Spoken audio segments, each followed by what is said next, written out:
Let's talk Dandadan, guys. Oh my lord, it happened.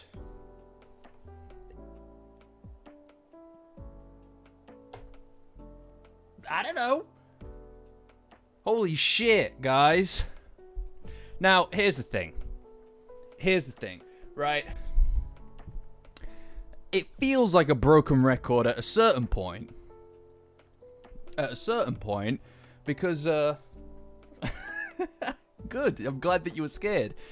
It feels like a broken record at a certain point, guys, because I keep saying the same shit.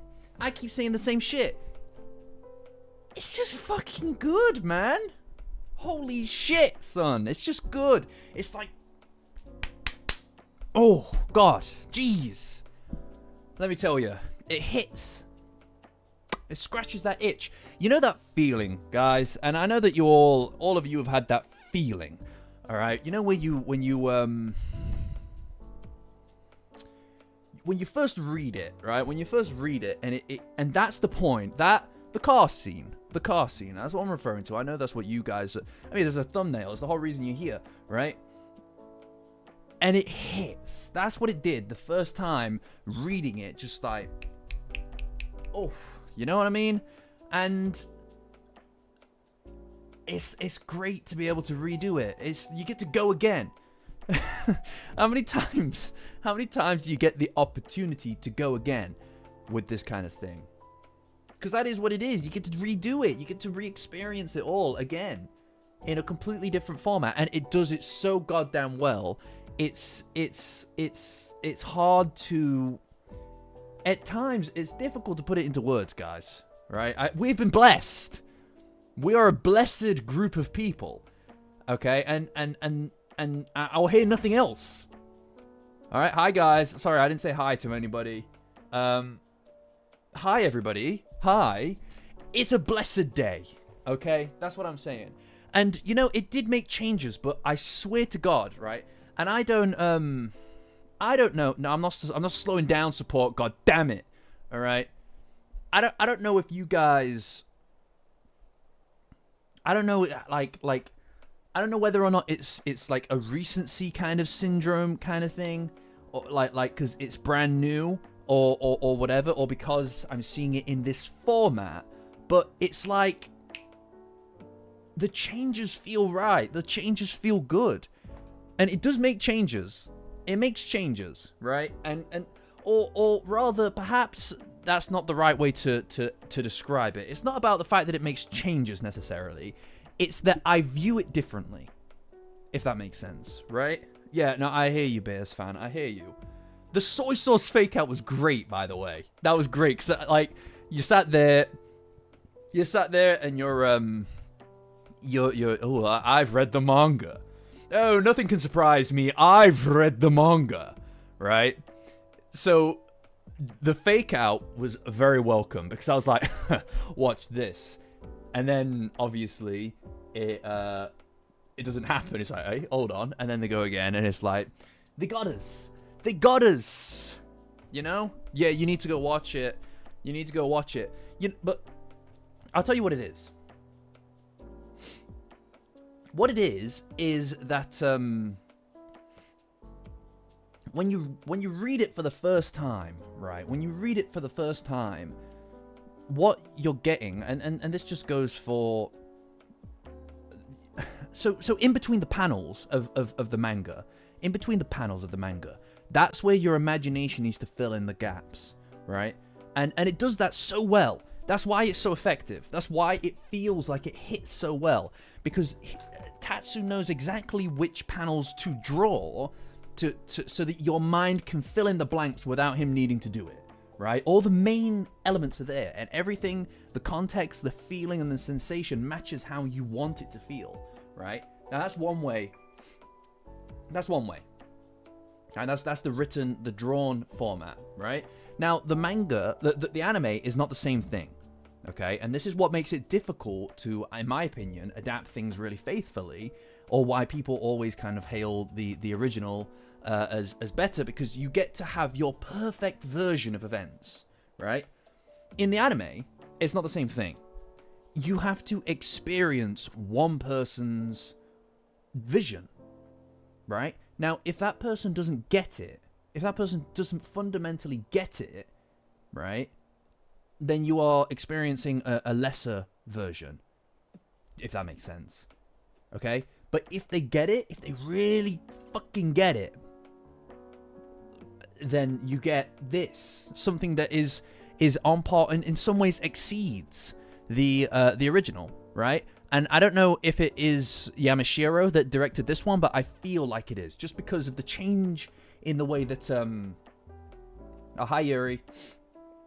Hi Poppy, I don't know if you've been in the chat before, but welcome. But I don't know whether or not it was Yamashiro who actually directed this one, but I feel like it was, just based on the camera work. Now, the camera work in this is beautiful, right? It looks great. The framing looks great. All the shots are perfect, are like pitch perfect. It's amazing, right? And we're going to go through it. Those of you who are new and haven't been here before, welcome. We have all kind of had a mini chat about this in the Discord. My Patreon link's in the description. Join as a free member to get access to my Discord. It's the best place on the internet for Dandadan. Also, they tell me. That's what I've been hearing. And it's not me that's saying that. It's other people that are saying that. Okay? But, anyway. Welcome, Kells. Welcome, everybody. Yeah, it feels like Yamashiro because of the way that the framing, the camera work, everything, right? And we'll get through it. The way that this works, guys, for those who haven't seen this, who haven't been here on one of the streams before, what we do is, we'll get there, Goobs, don't worry about it. I've got to keep you guys on the hook. Got to keep you guys on the hook for a little bit. Yeah, the Discord server, in my opinion, is the place to be, guys. I would say that, but other people have said that as well, not just me. So, think about that. It is Yamashiro, I thought so. You can tell the difference. Right? Now, you can tell that there is also some degree of inspiration as well from Gongora and the way that Gongora works, right? Yeah, thank you, Nachan. I appreciate that. You can tell that there's some inspiration just in the way that the color has kind of like, it's really seeped through. There's a consistency across the season in the quality of the colors, but you can tell from each of the shots here that it is like as good as it gets. It does exceed the previous episodes that we've seen as far as, in my opinion, as far as the camera work is concerned. I'm sorry to hear that, Zero, but you're more than welcome to join anyway, or to re-experience it as a VOD. I wish that we could all align perfectly, but it doesn't always work. But anyway, it just, despite the fact that this episode really, other than that scene, and we'll get to that scene, guys, okay? Other than the fact that that scene is bellissimo, all of the camera work just feels like there's so much going on. The world feels really, really alive, based on even the small things like cars moving in front of the camera while they're walking to school, or them calling to each other across the road and then a van speeding by. Right? Those are the really, really small details that make the world feel real. Because how many times have you had that thing where you see someone on the other side of the street and you wave to them and then a car goes past? It's such a small detail that makes it feel like raw and grounded. Yeah. But these are the things that make it feel like it's happening or it's realistic. And these are what I said before. It helps you fill in the gaps. This is his version of filling in those gaps, right? And it looks so great. We'll get to the tunnel scene. We'll get to the tunnel scene because there was some really, really important stuff in there that changes the scene so dramatically, but in a way that we'll get to it, right?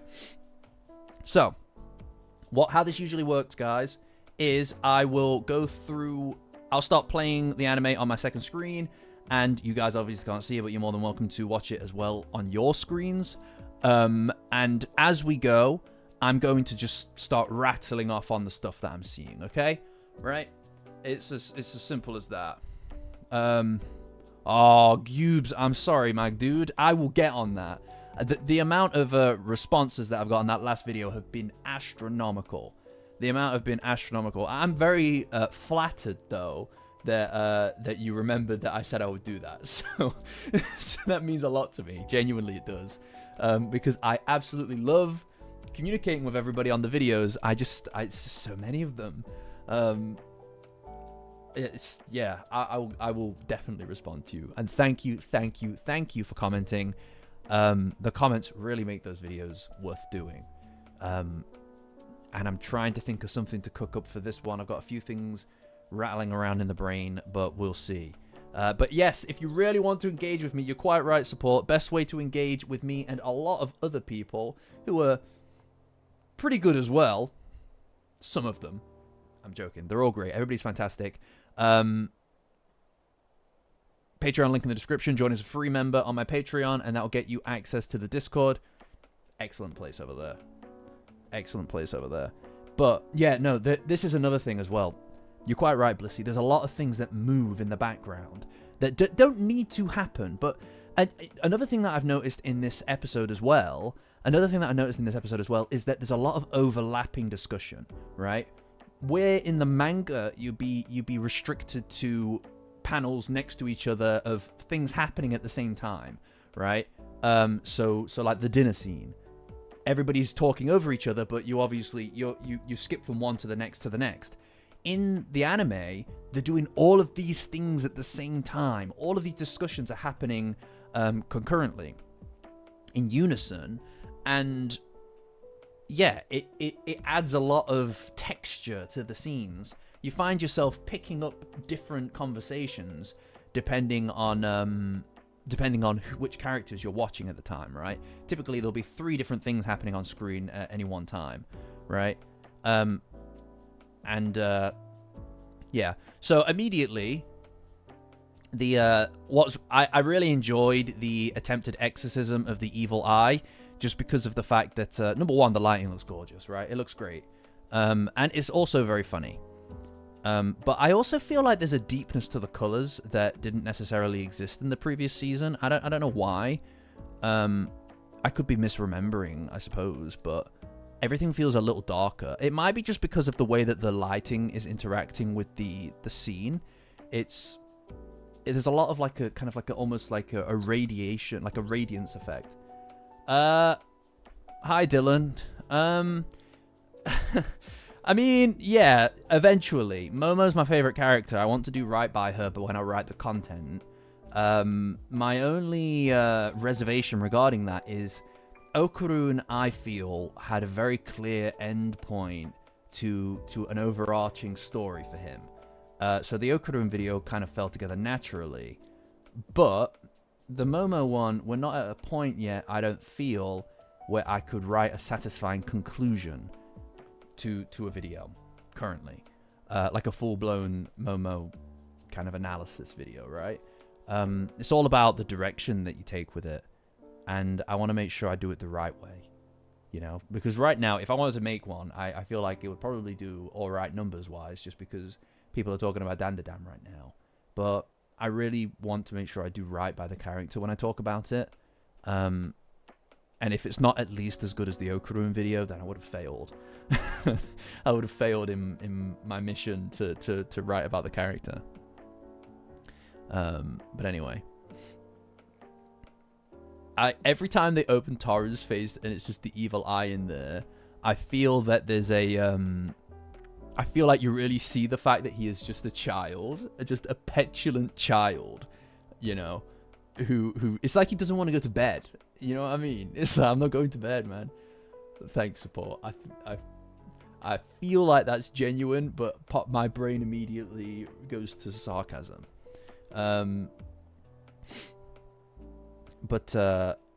Yeah, again, I'm still in love with the OP as well, guys. I really am still in love with the OP. I know that obviously I'm not gonna do like any kind of real analysis of the OP at this point. You can go watch the video for that.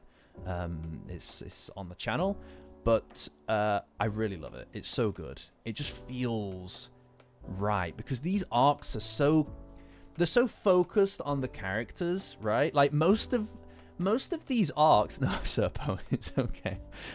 I mean, support. I apologize. I was just kidding around. But these arcs feel really involved with the main core cast, right? No, I know it was. That's just my brain programmed to read sarcasm. I apologize. So first off, they've just taken like what appears to be like an image of the food, which is great because there's literally what they do with the manga. That is like that must be very strange for anime onlys, right? It must be very strange for the anime onlys to see this, but for the those of us who read the manga, I absolutely adore this. It's like a little joke. It's like a joke. It looks weird as hell. Oh yeah. Yeah. It felt like a jump scare. It did feel like a jump scare. It was so weird. Although one thing to note is that I feel like food in anime is one of those things that looks so good. So the fact that we have been somewhat neglected that, the fact that we've been somewhat neglected that is pretty depressing, right? Because food in manga just in anime just makes me very hungry. And that obviously did not have that effect. But yeah, no, like I was saying earlier, right? Like in this dinner scene, there's a lot of overlapping of conversation. It feels like they use the whole screen, the whole camera scene is padded out with things happening, and it makes everything feel very dense, but also adds to that chaotic hecticness that these absolute freaks, this group of weirdos, absolutely embodies. Everybody's got something to do. There's no one just sat there apart from like Hannah doing nothing, right? Ghibli does it best for sure. Yeah, it was weird that it was a real photo for sure. But everybody's got something to do, and it looks great. And yeah, I mean, it looks fantastic. It's really dense and padded out. Yeah, I know. Ida is just absolutely infatuated. And you see that cut as well of the oil on the chopstick falling into the bucket, and it just changing to the cow being milked. Crazy detail. What an excellent transition. And this is what I mean though when I'm saying that like it feels like the camera work that's being implemented here is just so precise that everything is done for a reason. And that's not to say that it's been bad up until now. It's not been. It's just not been the same, right? It's not been of this caliber, and this is what makes me believe that it's Yamashiro that's responsible for this episode, right? Because I know that the swapping out arcs, Gongora took the Cursed House arc, and then it will be Yamashiro on this arc, and then I don't know if they're swapping back later, but it just looks so nice. It feels homey. Yes, you're quite right, guys. It feels very homey. But there's also like as we'll see later, actually, with a scene later on, they're not afraid to just focus things in the center of the screen, which is great. It kind of has like a degree of like almost symmetry. It really draws your eye inward, but like from both directions, if that makes sense. Chikakita's cute, and Ida agrees. Again, it just looks so good. There's not even anything. It's funny because it's like at some point there's not even things to necessarily say for these scenes. It's just the same thing, just done well over and over, right? I love the dinner scenes. They're the best. They're the best. You know? Because the characters are so well defined. They all just behave exactly how you would imagine that they behave behind closed doors. And this is why it's so depressing to not get more slice of life stuff. I don't really care in most anime about slice of life stuff because it tends to just tilt towards filler, right? And I know that those of you who have been here for a while, I know that we've got slightly complicated, or rather I have slightly complicated perspectives on perspective on filler. I've done my rant, and I don't know which stream that was in, but you can go watch it. But Dandadan needs. This is the stuff, right? This is the great stuff.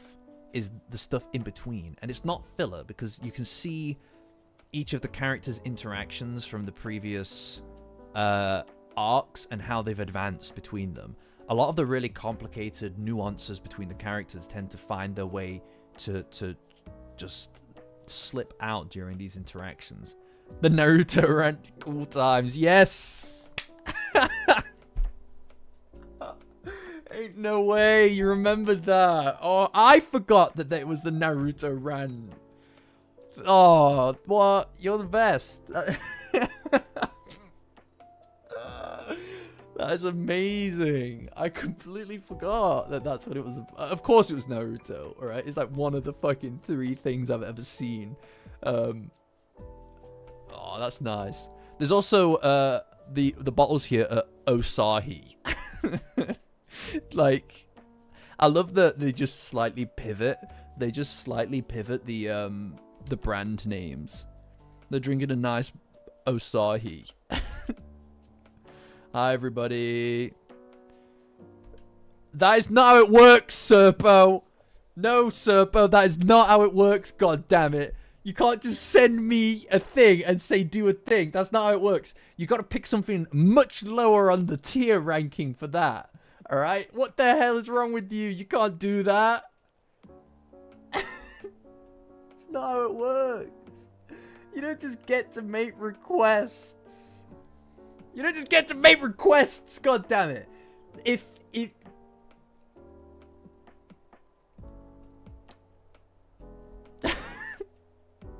No, you can't. You can't. Let me think about it. I'm not Naruto running around my room, god damn it. We're in the middle of a thing here. All right? Pick something else. Pick something else much lower on the ranks, god damn it.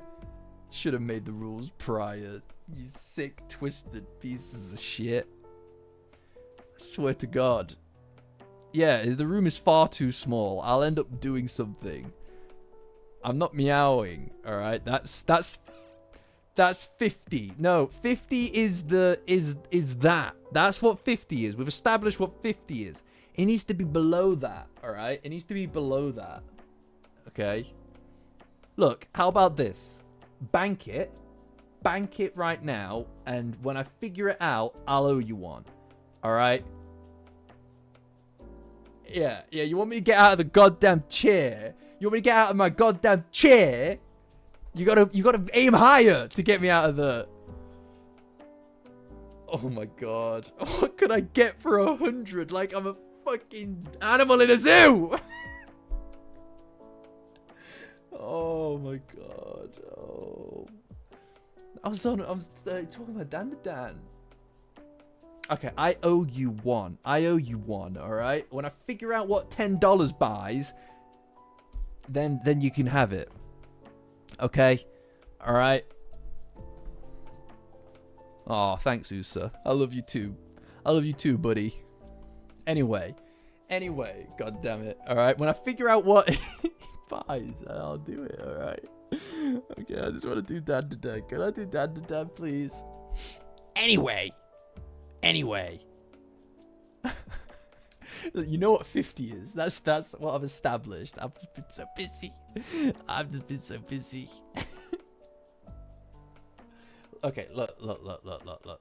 Let me, for the next stream, guys, for the next stream, I'll have figured it out. That's Monday, okay? I'll have figured out 10, 20, 50, and 100, and probably $5 price points. All right, then I'll figure those out.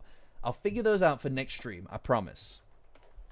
Okay, and then I owe Serpo one, and they'll be fair. I'll make them as fair as possible. Okay.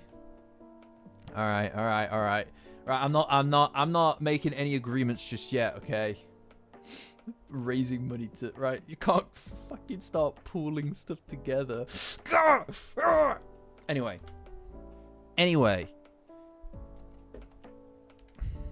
They use Symmetry really nicely. They use Right. Well, obviously, within reason, obviously 500 would buy someone whatever it is that they want. Within reason. Right? That's subject to what I consider to be common sense. All right? But no one is doing that. I swear to God, please do not give me $500. I am begging you, do not, under any circumstance. No, within reason, Serpo. I'm not talking to you people anymore. Thank you, support. The only person with sense around here. I just want to talk about Dandadan. We're here for Dandadan, guys. It's like you don't want me to get to the car scene. Do you want to get to the car scene today? Or do you want me to just leave it? Because I can skip the car scene if you like. You know? I do think so. I do think so, Cammy. I think that one of the things, right? One of the things... Yeah, see, Jenny's got... Now sense is coming back, all right? So, no, Cammy, one of the things that I noticed about the way that they've kind of put this together... Please don't... Well, everybody wants the car scene. One of the things that I noticed is that because of the fact... I can only presume that nobody really... Tatsu didn't really know exactly how he was going to build up these moments. Build up these moments to the crescendo of the through the momentum of what he's putting together, right? Which is why the anime, in a lot of ways, has an advantage here. Because they know where things are going. Right? They know what the moments are going to be and what leads to those moments, and they can then craft what comes before as a precursor to what comes later, right? Like I said in the video, that last video that I did. By the way, guys, that video's done very well. It's done very well, so thank you all for that. Presuming you all watched it. But the handhold and the promise that Momo makes to Okuru in an episode prior, it really is. It's quite easy to pivot that into feeding into the hug, into the hug moment, and for me, that is what it did. In the same way that we'll see in this episode, I believe that the car scene. Oh, thanks, guys.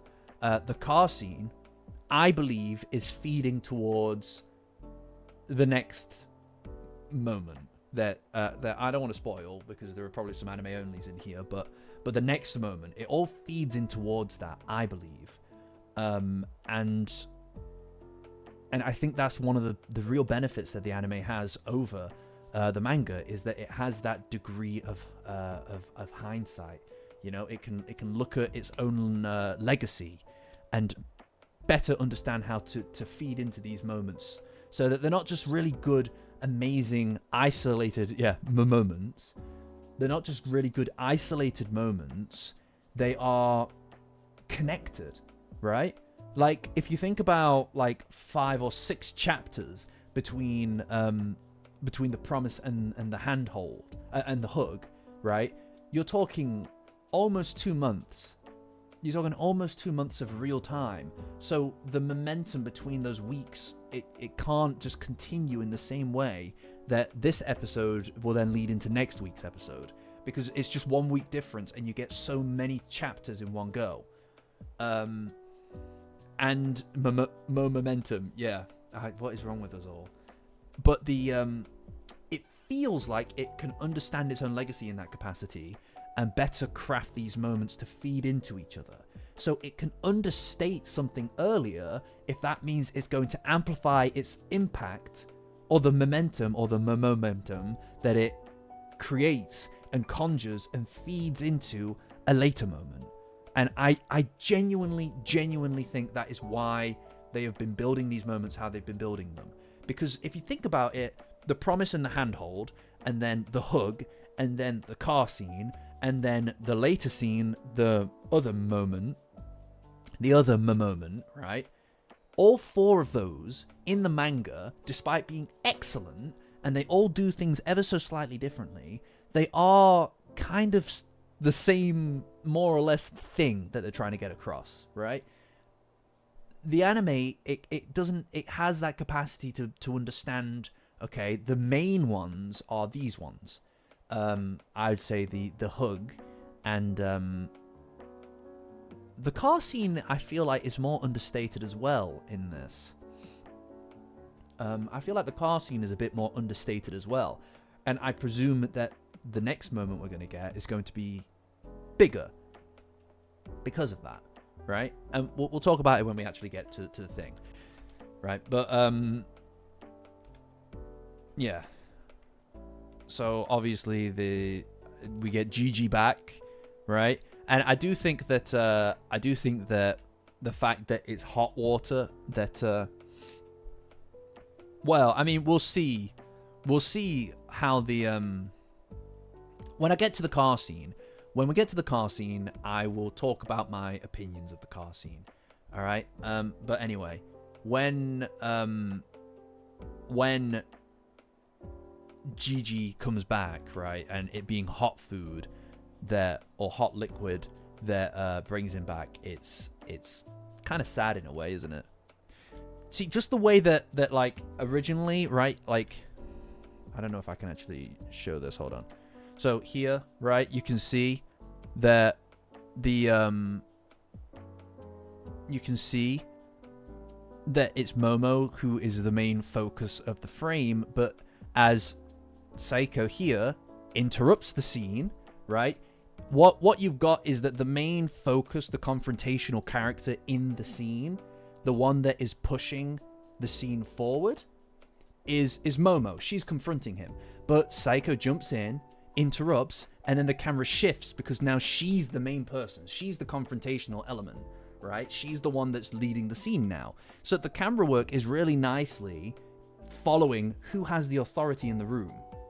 And I think that's so good. It's just such a subtle thing. It's not even like groundbreaking. It's not even groundbreaking. It's just well done. And every single scene has something like this in it, right? Just really basic excellence. Excellence in the execution of simplicity. And I just don't think that anything is just like that. Like, in my opinion, having that literally in every single scene, something of that caliber of consideration, is perfect. And it's also, at the same time, very funny.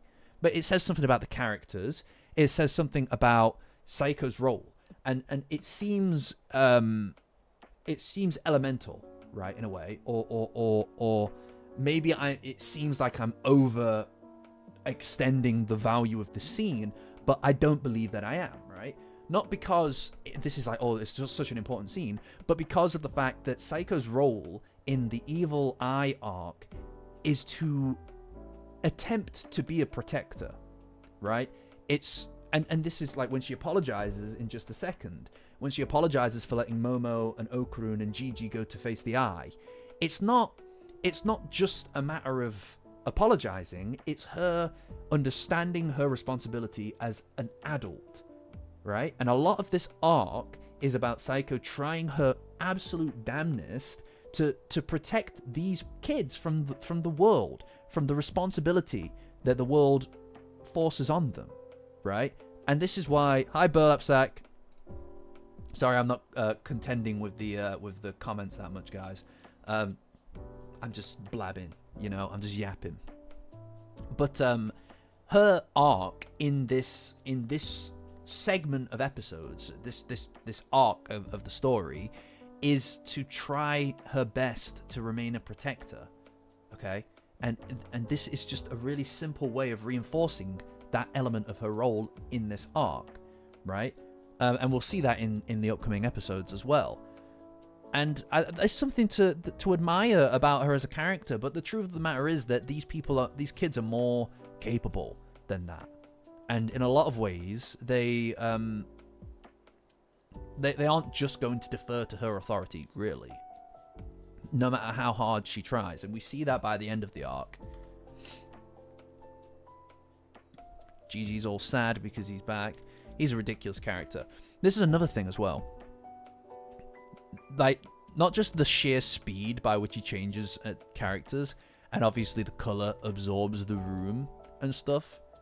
The thing with the egg is really funny, by the way. The thing with the egg is really funny.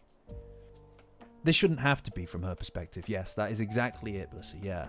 And my point is that bit of just putting the eye, right, the focus of the scene being the confrontation between Momo and the evil eye, just for her to interrupt it with her weapon, which is an instrument of confrontation, and then to drag the camera back over to her, which is ostensibly what she does in that moment, right? Like that is what that is. Hi G1. That is a reflection of her role in the arc, right? Is to interrupt this tension, this back and forth, and to put herself in center focus. And that's what she does as a character. That's her role as a grandma, especially because it's her granddaughter, and it's more importantly her whole bag for this arc, right? Hi guys, good to see you all here. I've not even drunk any of my coffee. Another really nice thing here as well is being able to, when they lift the water in front of Gigi, so the cold liquid, and then you see the evil eye, and then the reflection in the hot liquid, it being Gigi. Again, nothing groundbreaking with that. It's just it's just a creative way of keeping us not just engaged, but reflecting the dialogue. Too often is things just said, right? They're just said, not shown. And even at a scene like that, as simple as that, they don't falter, right? Like they go out of their way to demonstrate it in this way that's so creative. It wasn't in the manga, I don't believe. You know, but they have fun with it. They make it their own. This is my point. Like, you're not just getting a regurgitation of what it is that you already think that you know from the manga. They are taking that content, getting their version of events from it, their interpretation of what the manga would be like, and then they're blending it in with their expertise, right? And to me, that's the whole point of something like this, right? And I feel like that's Yamashiro's whole thing. He's amazing with his camera work. He's so careful and considerate with his camera work. And that's what you're getting. You're getting Dandadan through the viewpoint, the perspective of this excellent director. You know? Hi Kendo. I will make a Space Globalist arc retold video for sure. Those videos are really hard to make. You have no idea how hard to make they are. I probably after season 2, I've got to do the second half of the season 1 retold, and then I've got a bunch of different ideas I want to get out there as soon as possible to align with the season as it progresses. There's a really great opportunity of growth for the community and for the channel, and those videos take a long time. Yeah, I mean, you're realistically looking at hours worth of content for that. So you know, maybe this year, hopefully this year, I can get on that. But you'll see. And if you want to keep up to date with everything that is going on with the channel, with the community, with the everything, Patreon link in the description. Join as a free member to get access to the Discord. Best place on the internet for Dandadan, guys. Or so I'm told. Yeah, I have to wait, USA. I might share it at some point with the people in Mount Olympus, so the highest tier patrons on Discord. But we'll see. I've not decided yet. I've not decided whether I need to sleep on it. I need to kind of like make it work. You know, I mean, I've got ideas, I've got thoughts, but it might not be the time yet to discuss this. Have a little thinky poo about it. Yeah, I mean, admittedly, like, I want to talk about the car scene. I really want to talk about the car scene. But it's like, how do you encapsulate that in a piece of content that isn't just me talking about it? That's what I'm going to do in literally a minute, right? I'm just going to sit here and talk about it. And I'm excited to do that with you guys. I really am.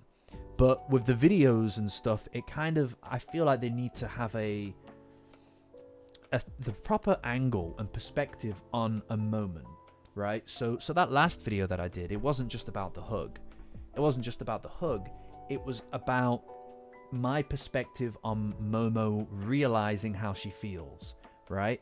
And that isn't just one moment. That's all the things that lead up to it, and retelling that from the perspective of not just analysis, but kind of like emotional kind of retelling of the story, and the small little seeds and nuances that are planted throughout the anime to make that hit you, like, because it does hit you. You feel it when you watch it.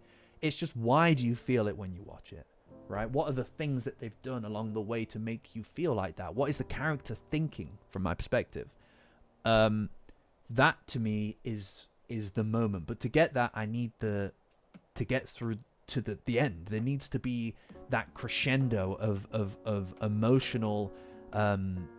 emotionally exhilarating everything before the hammer comes down. I don't think that this episode was designed to make that hammer come down, right?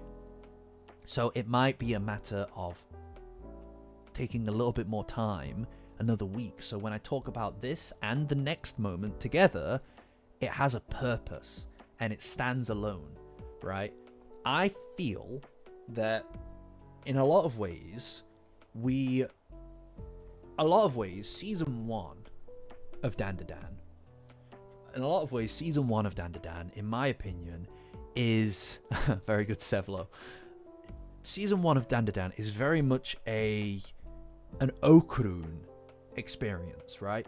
Now, a lot of people talk about Dandadan from the perspective of there being 2 protagonists, right? I don't disagree. Momo and Okurun both share the role of protagonist, right? The difference is, it can be hard to tell a story when you are following, unless there's 2 separate stories where you go A story, B story, right? Like an episode of Star Trek or something. It can be really hard to weave that story with 2 people who are giving you their perspective. Not literal perspective, not a first-person perspective, but the perspective of, we are attached to this person's perspective of events, right? Now, I think a lot of season 1 is Okurun's story, right? It's we're in his head more than we're in Momo's head, in my opinion.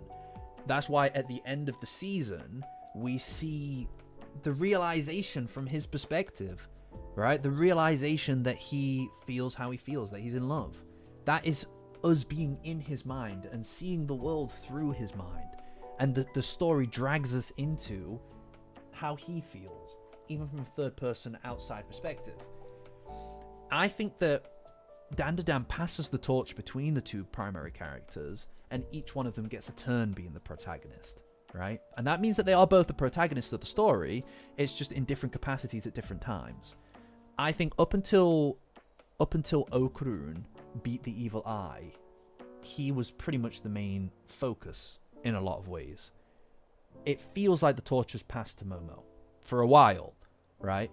Up until the Tulpa stuff. That it feels like we're in Momo territory, like we're in her head, because when she realized how she felt, that was us being in her mind, going along with her in her mind and understanding how she feels and seeing the world through her eyes. And this also, the car scene and the stuff to come, I feel like is very strictly Momo. It's her acting. She's the actor. She's the instigator of events here, because she's realized how she feels, and we're seeing the way we see the way that she acts in response to that, stimulus that came from inside, right? I mean, I think they're both equally protagonists, just in different capacities at different times, right? And the torch just jumps between the 2 of them, rather than them both trying to juggle through being the main person at any one moment, right? Anyway, yeah, the evil eye. We see the evil eye is not going anywhere, and we get a bunch of information about the thermoses here, which is great. I love the way that they practice the thermoses. And again, there's just so many different. Every single scene is so dense with actions. It looks great. And it's also really cool that they show us all the different ways that cold water can get on Gigi. I just love this. It's just all so good. The way that it transitions from the evil eye to Gigi as well is also really nice. You know, there's just so much thought put into it. Like when Okurun drinks from the mug and his glasses get steamed up, you don't need to add that in. You do not need to add that in at all, but it looks great. That's why you do it. And that screams to me that this has so much passion behind it, right? Like it's because his glasses are really important. Besides his kiss is now deadly. That's true, actually. That's true.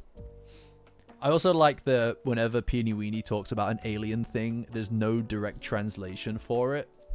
So it's just gibberish in the subtitles. And then they do the exact same cow abduction scene again. Like, it's the same angle, except they're kind of bored this time. It's like, they're like, yeah, alright, we've seen this before. You know? Yeah, I know, Science Saru, they get it. These guys get it. The UFO scene is great. It's literally just a retelling. It's just a retelling of the exact same thing, and then they just pop back down because they're like 3 doors down. Like, down the street. It's like they've got to go into orbit to figure out coordinates or something, and then they just come straight back down. Alright, okay. Car scene, guys. Car scene. Alright. Okay. Now, yeah, here we are. Okay. Number one, it's nice to see Saiko actually in a fit here, right? Like, actually wearing attire that's half decent. I mean, they're obviously in the car, right? And that's who cares about that? Who cares that they're just in the car? Sorry, I'm waiting for it to get to the point where the tunnel. Okay. And I just think that this is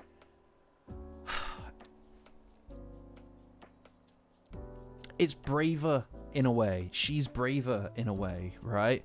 Like when she touches hands with him, it is on accident, right? It feels like it's on accident, but it's like that's where the idea comes from, you know. And there's the element. Sorry, I'm just watching it. It's a very nice scene. She's pushy, right? In a way that I didn't feel like she was in the Hi Jellies. High angle. She's pushy in a way that I don't think that she was in the same way in the the whole time. So I don't know who's here and who's not, guys. But I never read in the manga that I always felt like she was trying to push him somewhat, right? She was always trying to push him somewhat, I felt. But it was never really it felt like an exploration for both of them, right? In a different capacity. Here it feels like she knows what she's got on her mind, right? It feels like she knows what it is that she's looking to do. And it's braver. And the addition of the tunnel is fantastic, right? Now, here's the thing, right? Since, I'm pretty sure, even in the first video that I did, the first Momo and Okurun video that I did, all those many, many moons ago, one thing that I've always been of the mind of, and this is where some of the issues arise with how the rest of the gang respond to, or rather are unaware of, Momo and Okurun's thing, right? They have this bubble, right? Like this little world that's just them. And inside of this bubble is where everything happens between them. It's why nobody knows anything about it. It's because all of these things happen when they know that they're safe and away from other people, because their relationship is not really one that coexists with everybody else's relationships. It's so significantly different. all of the biggest, sweetest, most important moments for these guys happens when they are away from other people, because they have this world, this little bubble. That's how I tend to refer to it as, and it feels like a completely different world, right? And this is exactly what you're seeing here, in my opinion. When they go into this tunnel, it is literally like it's like being transported somewhere else, right? The lighting changes, right? Even the things around them, even the exterior of the scene is like a 3D effect, right? It feels otherworldly. It feels like it's not of whatever it is that they were in before. It's darker, it's quieter, it's very intimate, and it feels unique. But these moments are between moments in a lot of ways, right? It's not something that is the main focus. These are the moments that they manage to sneak away from other people. These are the moments where they manage to escape for just a minute, just a few minutes away from other people. And this tunnel is the perfect, in a lot of ways it's even better than the way that I usually perceive it as like a bubble. In my mind, it's like they've got this little fragile membrane that exists that hides them away from everybody else. Bubbles inherently, they pop, right? Like you can't expect it to live forever. And that's why it's so intense for them, because they've got to make the most of this small period of time together. The tunnel is as good as, if not a better, kind of metaphysical way of looking at that, right? Because they are going at a projected speed, right? They are going to get to the other side of that tunnel. It can only exist for the length of this tunnel. They can't stay there forever, right? It's this tiny little world. They know that they're in it for just a small period of time, and that's why they move. That's why they act, because they have to. This is a small moment between moments, right? And it's private, and it's darker, and it's quiet, and everything else melts away.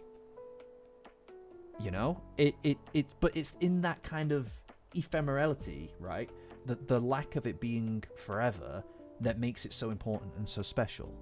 And you can see it in the distance when the camera reverses so that you can see out the front. You can see the end of the tunnel in sight, and you know that. And also, I like that it drags away, right? Everybody in, especially in the Discord, Patreon link in the description. Join as a free member, guys, to my Discord through my Patreon as a free member.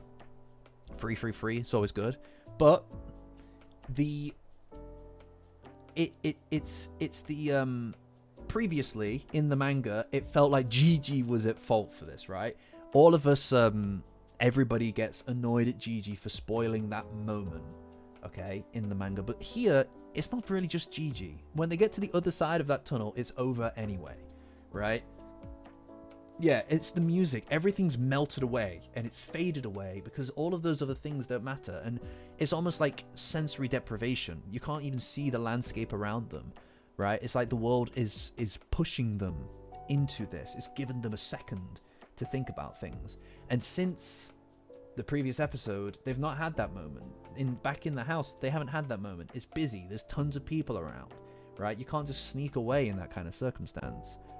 It's like when they were saying goodbye to each other. It's because those are the moments that there isn't anybody around, right?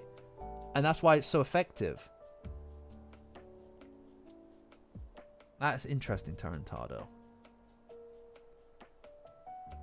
That is actually really interesting, Tarantado. I'll look at that. You know? But it's just really nice. And there's also this... The fact that, and this is something else that I notice about this episode, because you see it a little bit later on with Ida, right? So naturally the car is moving through the tunnel, and the lights, it goes light, it goes dark, it goes light, it goes dark because of the lighting in the tunnel, right? They're passing through the thingy, but in a lot of ways, that in and of itself, from like a cinematography point of view, is special, right?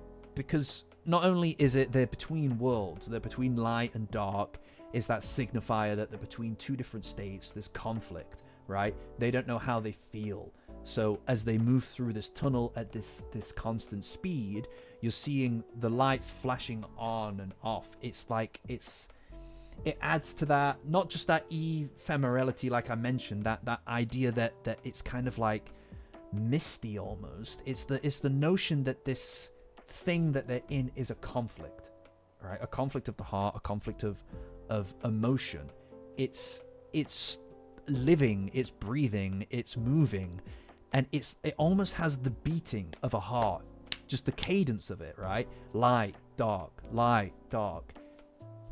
A lot of different things all working together to amplify the scene in a way that you simply can't do in a manga, right? Because when they're in the manga, they just do it. Nothing spurs them on necessarily. There's no external elements that keep them in this bubble, that force them into this bubble, that provide to them the perfect tunnel away from everything else. But when they move through this tunnel, there's a conflict. They're between two worlds. They're on the edge of something, and even the lighting is like a heart beating, right? But the hum of the engine is so quiet, but also it's a constant, right? It provides this perfect cover almost. That's like almost like your senses are heightened in tandem with theirs, because that is what it is, right? Every touch is like electricity.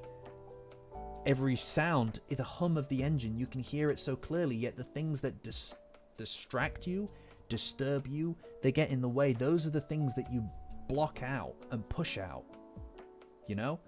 And that's what this is. And the color is warm, but it's also pressing, right?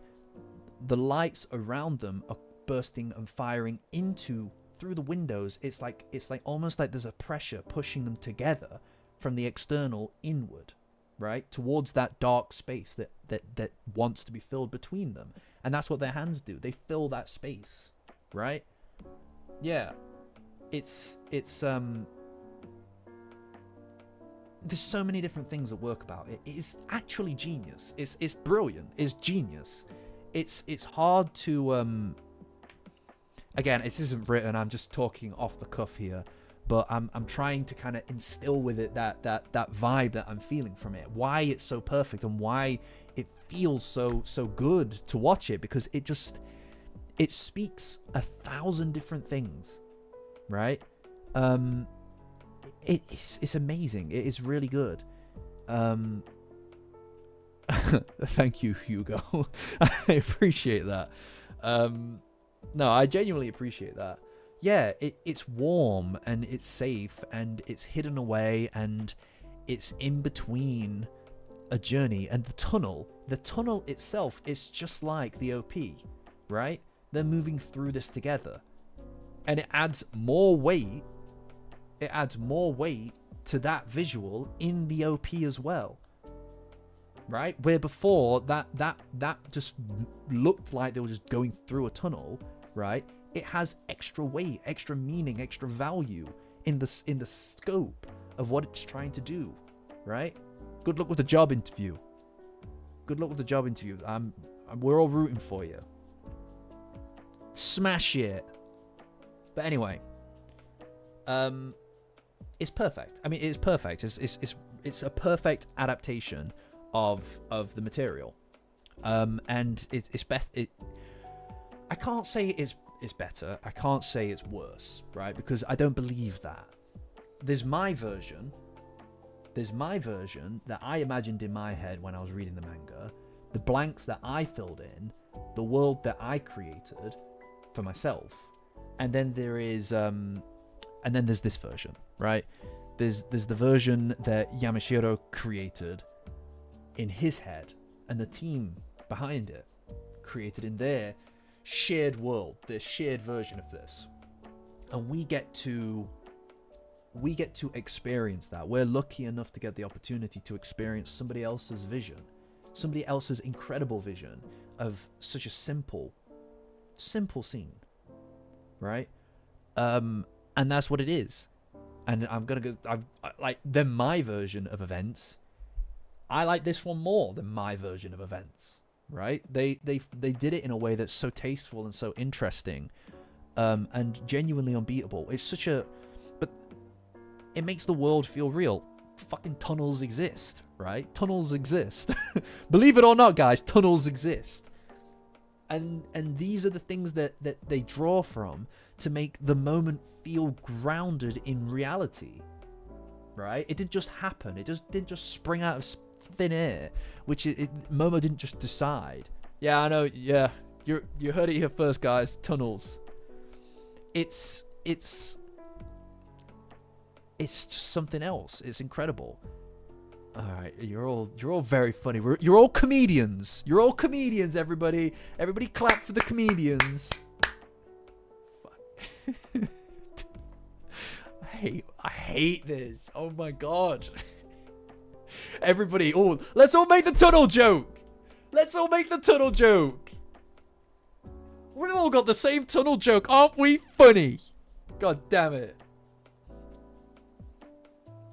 Sorry, guys. No, please, Zero. I'm begging you, please. Zero, please don't. Please. Maybe donate. Oh, no. This is what my life is. Begging people not to donate to me. It's just perfect. And it's this, I suppose it is the simplicity of, and like I said, before in the manga, right, I always I'm never escaping the plain dad allegations, never ever. Before in the manga, it felt like Momo's hand movements were literally just her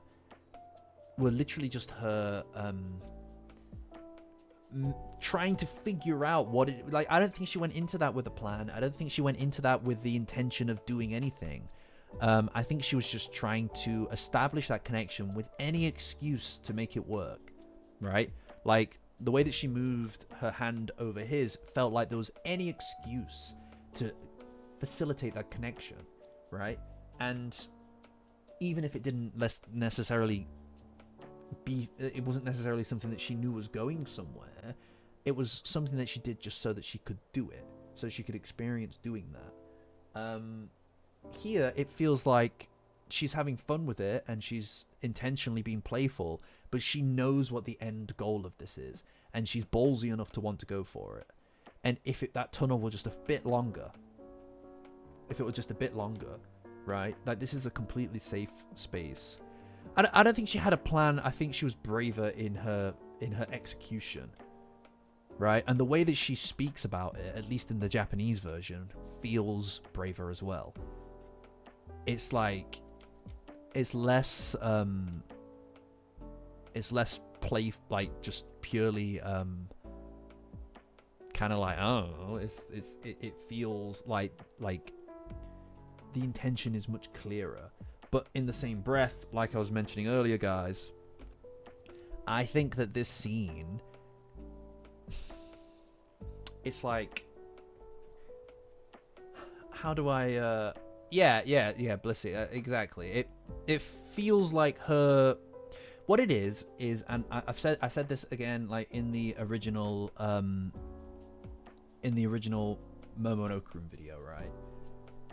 These, and I feel like I've said it multiple times at this point across all the video content that concerns this physicality aspect, right? It's these feelings, this desire to initiate physically something is not born out of a place of choosing to do it, right? It's out of this desire to do something, and these things just spill out in the moment. It's not like they got in the car and that was her design or intention. It's like these things just spill out because it's uncontainable, right? But there's like I'm trying to think of a way to explain it. It doesn't feel like this is the like I said earlier about the impact, right? You've got the build up, the tension build up, the emotional build up, and then you've got the impact and the catharsis that comes with that, right? Everything gets bottled up, the tension gets built up like shaking a bottle or a can, and then the impact, that's when the catharsis happens. That's when the expression happens. I don't think that this is the expression. This isn't the end point of it. It's cut short. It doesn't feel like the goal was achieved here for her, for either of them. And right now, this scene, and it's really funny. It's really funny in a way because we are getting both of their reactions, and you can tell what both of their expressions are. You can feel the way that Okurun feels as much as you can feel the way that Momo feels. But in this scene specifically, it feels like Momo is the protagonist. She's the actor. She's the initiator. It feels like we're in her head more than we're in his.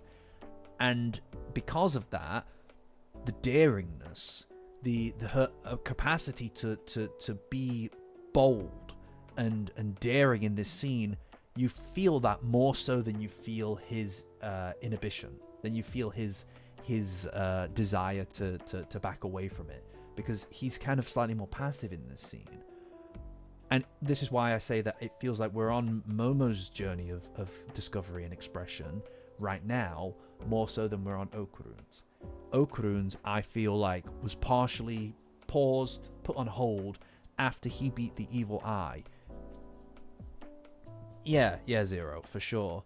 And exactly, that's my point, Angle. That feels like that's the impact scene and the catharsis scene, right? Because that is, and notably, after that point, the walking home bit, we pivot back to Okurun again, in my opinion, to understand his head and his feelings and his struggles. We pivot to him after that because Okurun beating the evil eye, it was him completing a journey, right? Like, minor spoilers, Yuri. But yes, spoilers, he's right. Okurun beating the eye feels like a moment where he does the thing that he said he was going to do, right? He understands how he feels about Momo, right? And he said way back in season 1 that he is going to get strong so that he can fight to protect her because something will eventually come along, right? And he understands how he feels, and he's able to wrap up a lot of different things at this point. Number one, he's able to accept to himself that Gigi isn't so bad, one. And that conflict between Gigi and Okurun that's been building and brewing is expressed in that moment.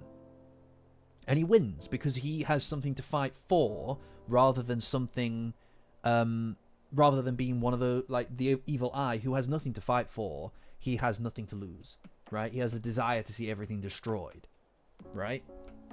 So that's one. Second, he's able to fight the evil eye and protect Momo. And that's why he is able to push through further, because of how he feels about her, right?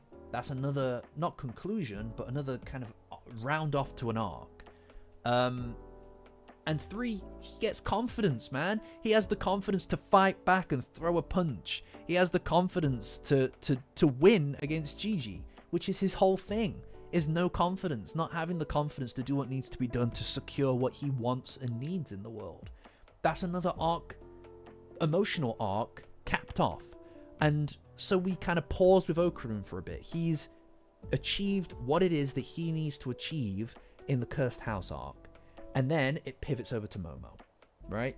Earlier, we got an insight into what drives her. The beginning of her taking the torch from him was the promise. And then emotionally, and throughout the fighting sequence in the arc, we follow Momo instead. We learn about what it is that drives her to want to defeat the Ketos, right? To not want to do the human sacrificing and stuff like that. So we learn a bit more about Momo. We learn a bit more about her values and whether or not someone like her, can defeat a societal dogma by rejecting it based on moral grounds. Right? And this is an important thing to Momo's character. is rebellion, right? Is standing up against normativity. And she does that there. But more importantly, it's her learning to understand and accept her feelings for Okrun, which we understand as she runs towards the lava scene, right? It's the first thing on her mind. She's willing to literally die in order to at the slither of a chance of doing something about it. And that's her realizing her feelings along the lines of when he discovered his, when he saw Taru, right? When he saw Taru that time in the garbage heap, right? This is an extension of that. This is her now going after that because she knows what it is that she feels and she's willing to do what it takes to push that forward, right? This is her doing what she emotionally is being told to do, and she's a very physical character. She acts when she doesn't know how to think or feel. She acts. That's her thing, you know, and that's what she's doing here. She's behaving first and letting everything else follow that, right? And this isn't the end point. This is just part of the journey towards it. This is on the way to that scene. And after that scene that's coming up in the next episode is her choosing it, deciding to choose it, not just acting, but also wanting to act. And when she does that, that's the impact. And when I was talking on the way, it's all intentional. It's all connected, man. That is the end point. That's the impact and the catharsis and the payoff emotionally that is being built up to from here in a way that the manga didn't necessarily have the capacity to create the momentum for, because of the fact that it was like you get a slither of it every week. The anime can do that, and it can look back at its own legacy, know what worked and what people cared about, and restructure these moments to build up to something and really make it hit, right? And that's what this is. I don't think that this is the hit. This feels like the way of building tensions, because by the end of this tunnel, we know what that world looks like now, right? Their private world, their personal world, up until now has been filled by looks. It's been filled by just looking at each other or saying goodbye to each other. See you tomorrow, right? It's never transcended that into something physical. Now we get this small insight into what that private world looks like now, after they've both made an internal recognition of what they feel being more than just words, and it being something serious, like the fact that they are literally just in love with each other. Now we understand what that world looks like and what a little vertical slice into that world would look like, and it is this physicality. That's how it's expressed. It's this desire to be more than words. It's to touch each other in some capacity. It's to get that extra sensory level, right, beyond just the visual or speech, right? It's something else. And so we get an insight into what Momo wants that to look like. And later on, when she facilitates that herself, that is what we get. And they cross that boundary and they stay past that. And this scene is nothing more than just a prelude, a precursor into the world that she wants to make for the two of them. Does that make sense, guys? That's my opinion. That's my perspective. No one's said anything in a while. We all good? I know I've been ranting. I haven't really been reading the chat, so I apologize. I apologize, chatters. That's my perspective. All right. Very funny, Yuri. That's my perspective. That's what I feel about this sequence. It's on its way, man. It's on its way. I'm telling you. And this was the moment for me. This scene, for me, was the moment in the manga where I was in. Right? where I was in, I feel like it's incredible. Like, the impact of this has not. Yes, exactly, Monado. That's a really fucking good point. It's in the fucking lyrics, man. It's basically in the lyrics. That's a really good point. Yeah, no, Tarantado, definitely. I'm obsessed with the symbolism of it as well. Like, I'm very curious. If you find anything to do with what you were talking about earlier, please send it me. But the I don't know. It's like they haven't lessened its impact. They haven't lessened its impact at all, right? But they've also managed to make it almost subservient to a later thing. I can feel it in my bones, guys. I can feel it in my goddamn bones that this is leading into that in a very real way, in the same way as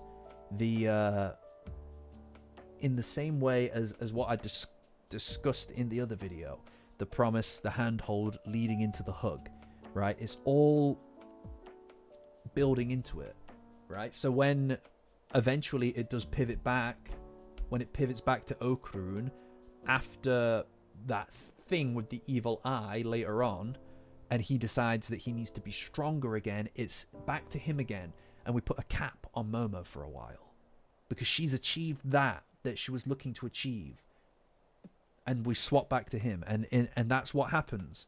It goes back and forth in a way that they're both the main character, but the main character, to what extent at different times, is never the same.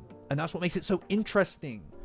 And that's what makes it feel like they're playing chicken with each other all the time, because one of them pushes the boundaries or improves themselves in some way, and the other one has to then match that or exceed that, you know? Thank you, Tarantado. I mean, it's one of those things where guys, like I'm always I always appreciate that when you guys go quiet, it's because you're listening intently. But for me, it's like I'm always a little insecure about that. Not because I want you guys to just talk for the sake of talking. I appreciate you guys go quiet when you need to go quiet. It's just like you just get insecure about the degree to which you're actually speaking insightful stuff versus just blabbering, right? But there are so many different things about Dandadan that just fucking work, man. That just work so well that it's literally like, what, we're like an hour, almost an hour and a half in, and we're halfway through the episode, right? Like I just like every single scene has something to be talked about, right? It genuinely has something to be talked about. Yeah, exactly, Monado. And they push each other to improve, and that's their whole thing, is that they make each other better. It's just brilliant. It's brilliantly written, and both directors are fantastic, right? Are fantastic. They're amazing. But no one does it like Yamashiro in this case, for real. You know? It's nice when the wall talks back, for sure.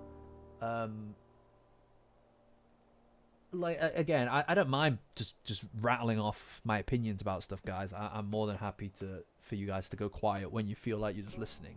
I'm very flattered by it, in fact. It's just like sometimes I'll just check in. I'll just be like, none of you guys have died, right? You know? Yeah, Monado, for sure. I want to see them play video games as well. But then they get out the tunnel, and everything,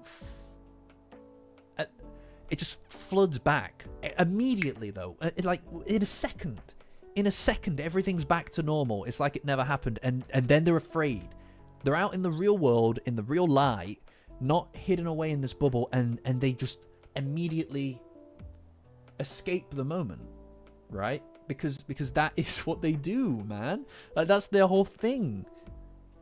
It can't exist. It can't coexist with the real world yet. It has to exist in these private, tiny little moments. And that's what makes it so engaging. It's when in the story you can find those moments. You know? Those tiny little sneak away moments. And nothing does it better than this. And look, my favorite arc is the Cursed House arc, right? I've said this a few times. It's my favorite arc. But nothing does these moments like the Evil Eye arc.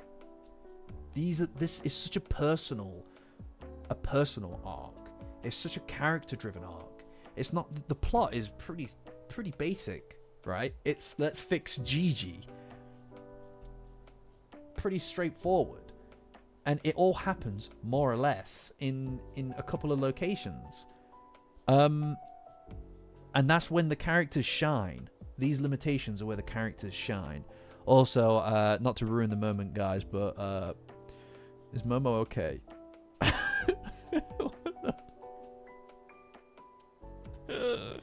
Momo, what happened? What happened? What happened?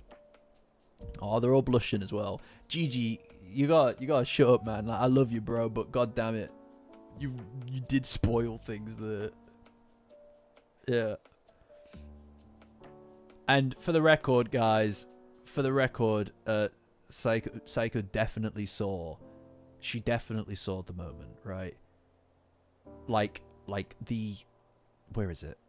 This scene is they know what they're doing. She saw, but it's not just like you see this. It is intentionally so absent, right? It's almost like paradoxical in a way. There is something here. There is something right here, and that something is nothing, and you can feel it. You can see it. You can see that it is not there. And she sees it too. Her eyes are as drawn to that absence of something that ours are, right? And that is just great framing. That is perfect fucking framing. God damn it.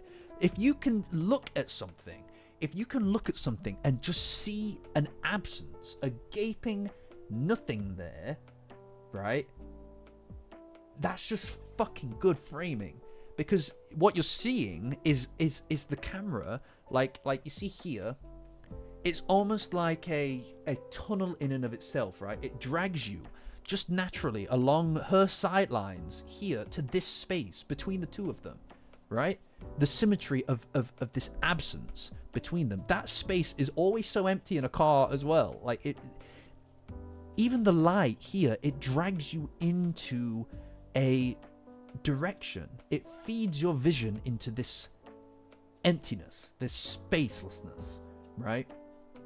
And her vision is there too. She gets it as much as we do, and you see what I mean though about Psycho's role in this, right? She's tuned in to what's happening around her on a level that these kids aren't, right?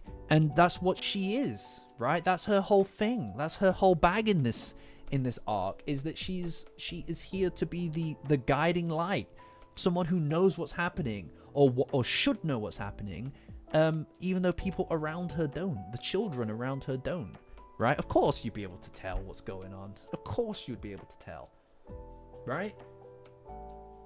Like it's not. It's they only think it's a secret because the only other people who would care about it not being a secret are people their age, and people their age are fucking stupid, right? Someone like her obviously is tuned into these things, and understanding that and not running her mouth about it is weirdly out of character for her in a way, right? It's weirdly out of character here for her. Hi, Charlie. And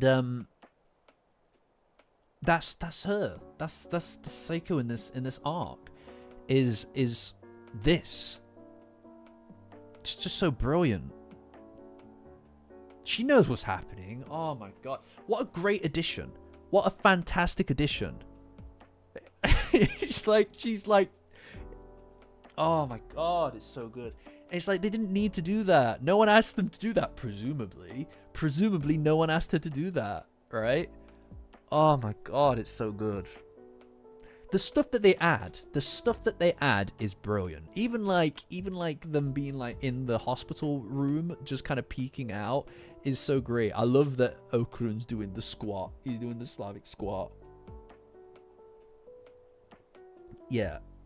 Exactly. She knows that they need space for it, and I think that is honestly, like, she's quite absent at times in the manga, and I just think that the subtleties that they're adding here to her character in this arc as things that I've always really felt about Sayako in this arc, but they've only really been ever shown when she speaks explicitly in the manga. Like, if she, like, later on when she's talking about wanting to protect the kids from the responsibilities, the awful responsibilities that you have to endure when you get older, right? Like, presumably responsibilities that we're all familiar with at this point. For as long as possible, wanting to protect them from that is her job. Giving them the space to have a moment to themselves is her job. Because that is what it is. It's to not be aware. It's to exist in a bubble. That's what it is to be a kid. And that is what she wants to make sure that they have. You know? And that's her character. And arguably it's something that maybe she's even she's a little bit naive about, because you can't protect someone from that when things like this are happening. Alright, Zero, catch ya. Yeah, they know what to change and they know what to keep the same, you know? They know what to keep the same as well, without changing the heart of it, but rather it's like they know exactly what people want to take away. It's like they know what people want to take away from the moment, and so they double down on feeling that. Welcome, Eric. Welcome. Well, I hope you enjoy the VOD. There's a lot of stuff in there. Nah, stay on the stream and then go back afterward. You know? But, yeah. I mean, none of it's interrupted anyway, guys. So you should be able to just enjoy the stream without ads. Because, guys, the broadcast is sponsored by you guys. You know, no more of those annoying ass advertisements between when I'm yapping at you. All right, it interrupts the experience, I think, to a degree which is not necessary. And honestly, guys, the fact that you guys support the content and the channel and everything like that is more than enough to support the streams. It makes them worth doing from an operational perspective, and it means that I get to do something that I absolutely love, and we get to connect with each other in a way that is just so real, right? I love this. This back and forth, guys. It's a highlight of my week every single time. And when the anime is gone, I'm gonna miss doing this double. I'm gonna miss the double that we've been doing. Spotify Premium ad. No, they make you use your ID now. I don't respect that. I don't respect that kind of thing. Anyway, let me just go ahead and do a pomade, guys. Just gonna do a little pomade. Blissy, thank you, Blissy. Thank you so much. Like, it's thank you. Like, it's genuinely, I can't support. I'll talk to you about it later. Thank you. No, genuinely, I love to see people doing the membership route as well, because I feel like it gives people the opportunity to use the emotes. No, there is no You cannot stop me from being from mentioning when you do something like this, because I don't know how to I still don't know how to process the fact that people donate anything to the streams or to the channel, or people you know subscribe to the Patreon, like the paid tiers. The fact there are more people on the top tier Patreon than people who are on any of the other paid tiers, and that's crazy to me. It genuinely means so much to me. It genuinely means so much to me, because it means I can do this, and I fucking love doing this. I don't know how long this will go on for. Like the tunnel itself, right? Like there is. It's finite. Everything's finite, but for however long it is, I'm not going to not appreciate a second of it, if that makes sense. I want you all to be very aware of the fact that I genuinely do. I don't want it to be like one of those weird, cold relationships where it's like, oh, you know, I do what it is that I do, and you guys just support that, or you don't. Like, it's not going to impact the content that I make, and I know that none of you would want it to impact the content that I make. But yeah, I don't even know. I'm just rambling now, but thank you. Anyway, I'm going to do the shout out for the Yokai Power tier. These are the people who are paying the highest tier on the Patreon. It's pretty crazy stuff, guys, and it is wildly appreciated. Let me just make sure that I'm not missing anyone who isn't in the Discord memberships, because honestly, guys, it's hard to express exactly what it means, you know. It's a very yeah, okay, great. So that's Angle, Blissy Cat. We've got a cowboy thing going at the moment on the Discord, by the way, guys. Patreon link in the description. Join as a free member to get access to the Discord. It's the best place on the internet for Dandadan, also I am told. So that's Angle, Blissy Cowboy, Buckstone Serpo, Burlap Sack, Danny the Kid, Fifth Bram, Meowport. I didn't know that was a thing. I think that was a trick. She tricked me, didn't she, to get me to say that word. Mr. the Cowboy Wolf, Orbis, Sarah, Yeehaw Jellies, Zero, and Tim Kai. Thanks, guys. You're all the best. You're all the best of the best, guys. Genuinely. Yeah, that was it. Yeah, it was a trick. Yeah, that I'm not even mad. I'm not even mad support. Thanks, Blissy. I'm not even mad support. You got me. That was creative. Cause I was you know, that fair enough. You know, what am I waiting? Yes. Wait, yes. What's he waiting for? Naruto run. I'm not doing the Naruto run, but $10 is not enough for me to debase myself forever. All right. God damn it. Naruto run. No. I'll figure out something. I'll figure out something for you that is of a proper thing. No, I'm not doing. No, because 50 is the cat thing. 50 is the cat thing. All right. Okay. 50 is the cat. No, you won't. Do not do that. Do not do that, Serpo. I'm begging you not to. Yeah, I'm doing 50 is the cat thing, all right? Okay? And after that, I don't know yet. All right? So just like I said, put it in the bank. Keep it in the bank and I'll figure it out for you for next time. For Monday's stream, I promise. I promise I'll figure it out. Yeah, Angle, the cat thing. I can't do it because it costs $50 to do. It costs $50 to get me to do it. All right? I'm not giving them away for free anymore, guys. I'm not going to do no. You've had your free tasters, guys. If you want to know more about that, go find it in one of the clips. The multiple clips that people have made of me, because that's just who I am. I'm just a theme park attraction ride at this point. It's It's fine. It's fine. Don't worry about it, Angle. They'll show you. They'll show you. Somebody link her in the Discord. By the way, guys, Discord, Patreon link in the description. Join as a free member, and it will get you access to the Discord. It's the best place on the internet for Dandadan, everybody. And we have incredible Monday and Thursdays in the Discord, because that's when a new chapter drops and when a new episode comes out. It's the place to be, guys. It is the place to be.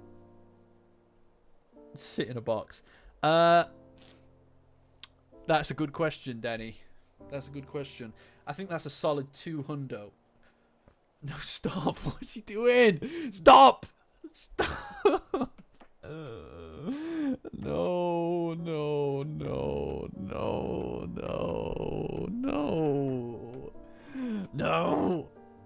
No, that's not how it works.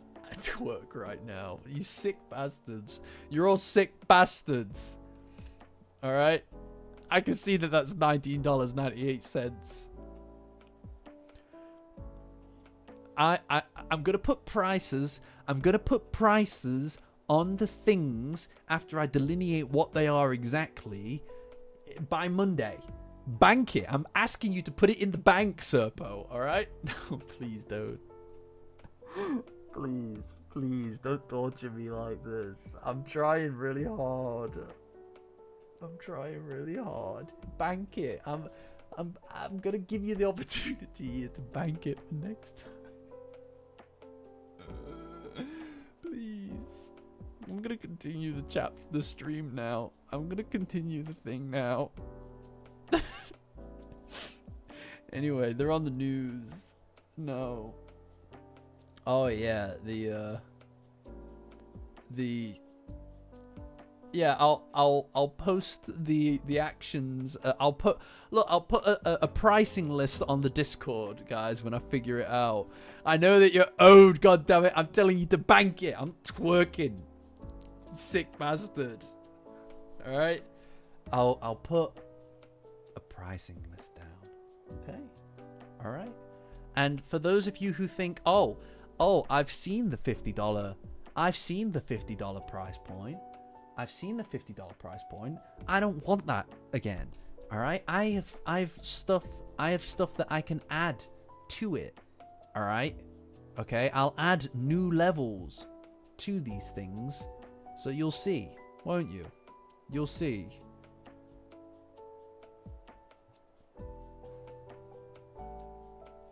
I understand. No. I'm continuing now. Anyway, they do a really nice job of the I know support. I feel like we're in sync just now, weirdly. They do a really good job here of the horror element. Just the silhouette of the Keto, of Nike Keto, is great. You know, they've got the whole Dutch angle going as well. You know? No, don't worry about what the highest tier Patreons get. God damn it. You're all like animals. You're all animals today. What the hell is happening? You used to be so polite. Like 6 months ago. I'm proud even. Yeah, no, I didn't laugh. I was too taken aback by what I had seen in the car scene, Blissy. But now I will laugh at it. Yeah, no, yeah, it didn't count as Yuri. Yuri, you didn't. It was the tier list. I've done this myself with the tier lists. Yeah, you're right, Danny. You know. Anyway, there's a really good Dutch angle here where everything's occurring, and it looks great. And also the way that she tears off her face like a Slovene. That's one for Charlie. That's one for the Charlies in the chat. All right, that's one for the Charlies in the chat. All right, she's like a Slovene. She rips off her face and just throws it at the wall, and it sticks. It's great. It's great, by the way. What's this? That was 6 months. A bunch of gerbils. Fuck.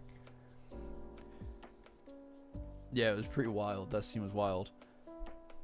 You didn't like the Slovene? We'll talk about the Slovene another time. It's probably the farting that did you in.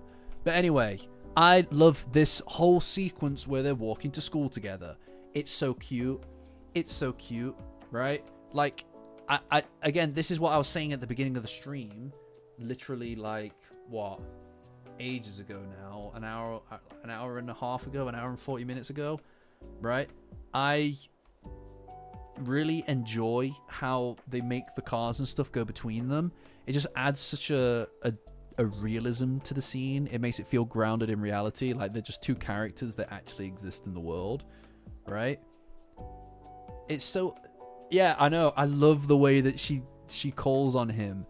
It's so cute. God damn it. It's amazing. It's such a good moment.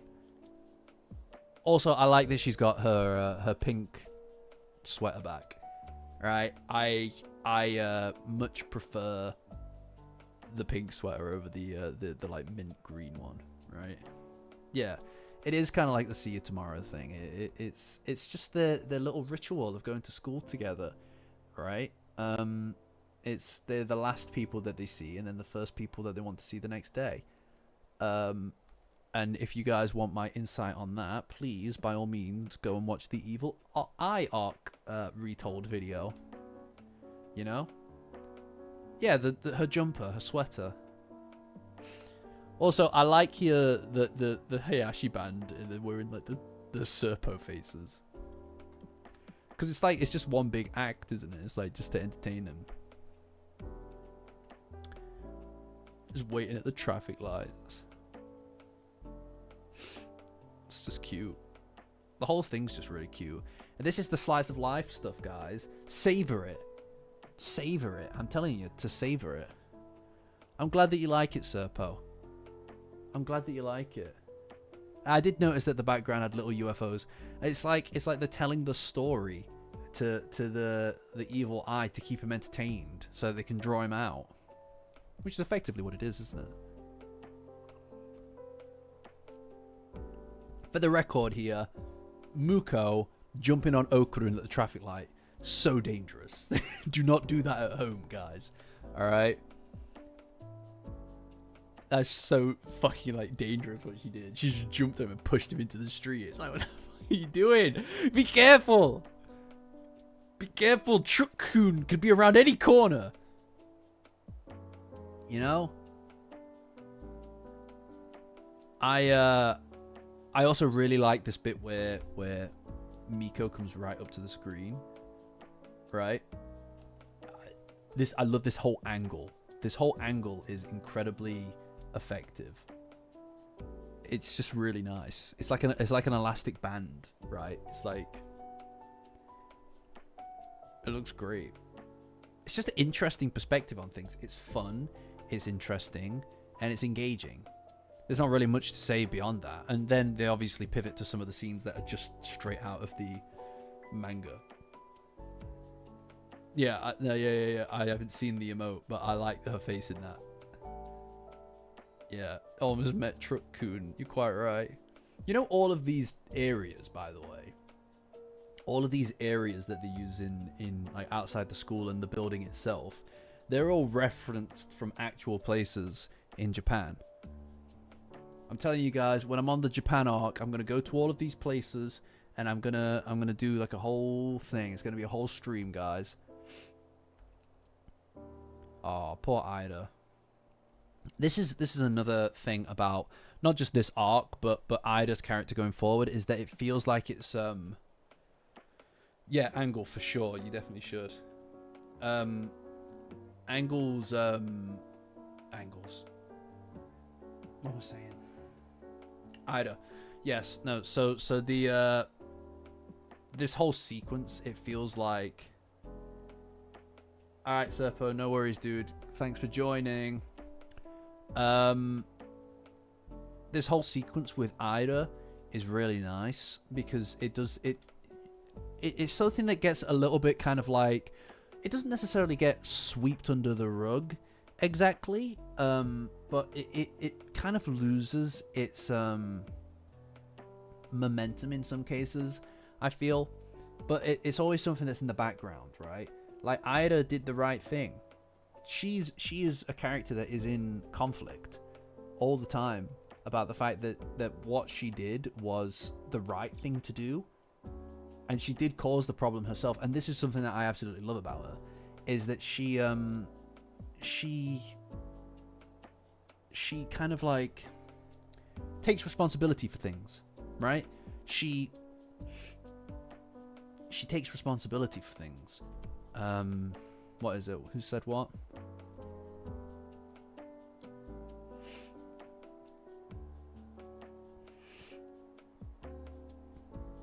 I'll go back through it later. But she takes responsibilities for her own actions, right? And that's something that a leader does, right? They own their mistakes. Even though she talks about being a leader as a joke, at least at this point in time, she actually is a really good leader by the end of all of this. And taking responsibility is one of those core things that she does that I think is the essence of leadership. But also her relationship with Momo and Okurun is much more real and less superficial, right?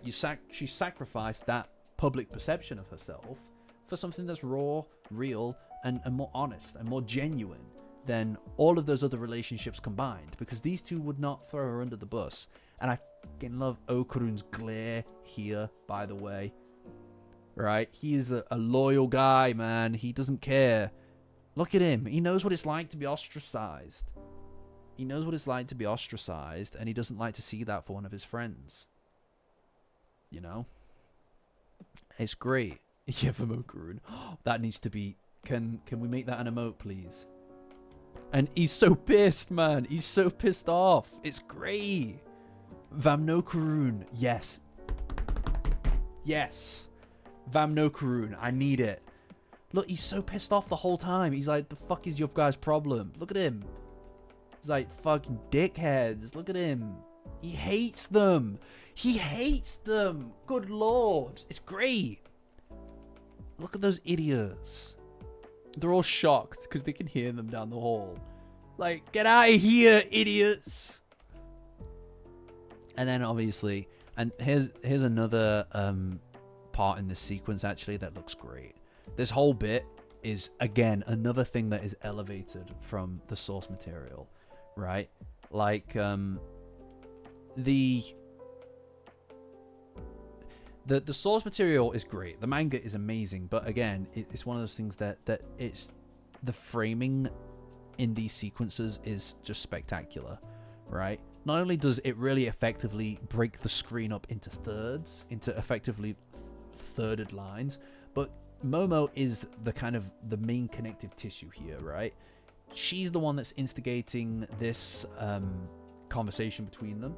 She's the one who is the target of the conversation in a lot of ways, and she's also the one asking things of them. And I think that this also highlights the fact that she's kind of, right now anyway, the main character, right? She's in the middle. She's the focal character, at least for now. I hope I don't get copyright struck on this stuff. Hold on. But you see the scene, right? So you've obviously got Momo. She's the splat bang in the middle of the screen. The faces in the scene are focusing on her. We're also watching her. In a lot of ways, we're almost in this lineup. And it's Momo's face is the only one that we actually see, right? And then even on this side, she's the singular entity splat bang in the middle, right? But that isn't the really interesting part. The really interesting part is, so obviously they jump back and they recoil at the suggestion of staying with Momo, right? Hold on. And then they turn the camera back again, and this is really nice because it's so simple, right? So obviously she's the focus of the scene again, right? And then even here, it's Okurun. He's the one who's got the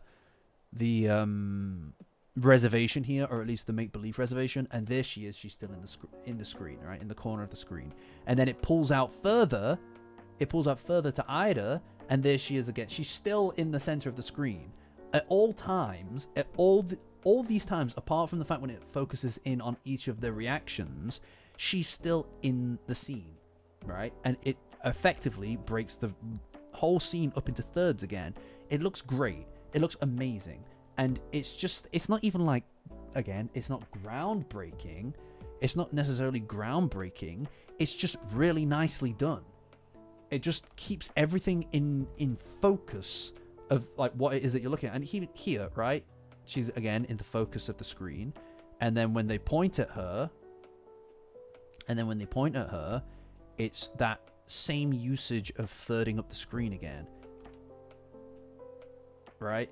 And in a way, by Ida and Okurun mimicking each other's actions, it creates a symmetry around her, right? Like, both of these two kind of just react the exact same way in this entire scene. And because of that, Momo is the singularity of this entire exchange, right? Look, if you see here, come on, Crunchyroll. So look, you've got a symmetry here again, right? And then you move to here. The symmetry is obvious again, where they're both pointing at her.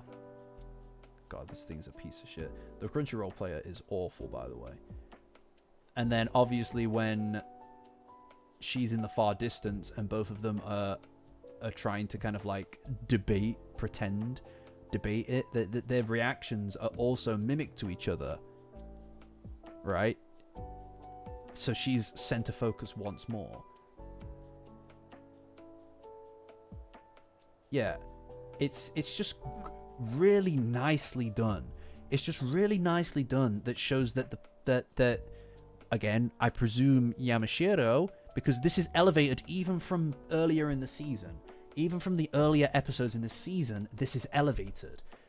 Not to say that it was bad before, but this is just more special. Even scenes that are as simple as people talking, most of the time you could just break that down into shot, reverse shot, right? Over the shoulder stuff. But here they add genuinely really interesting stuff to keep Momo in center focus, whilst also creating a symmetrical framing around her, right?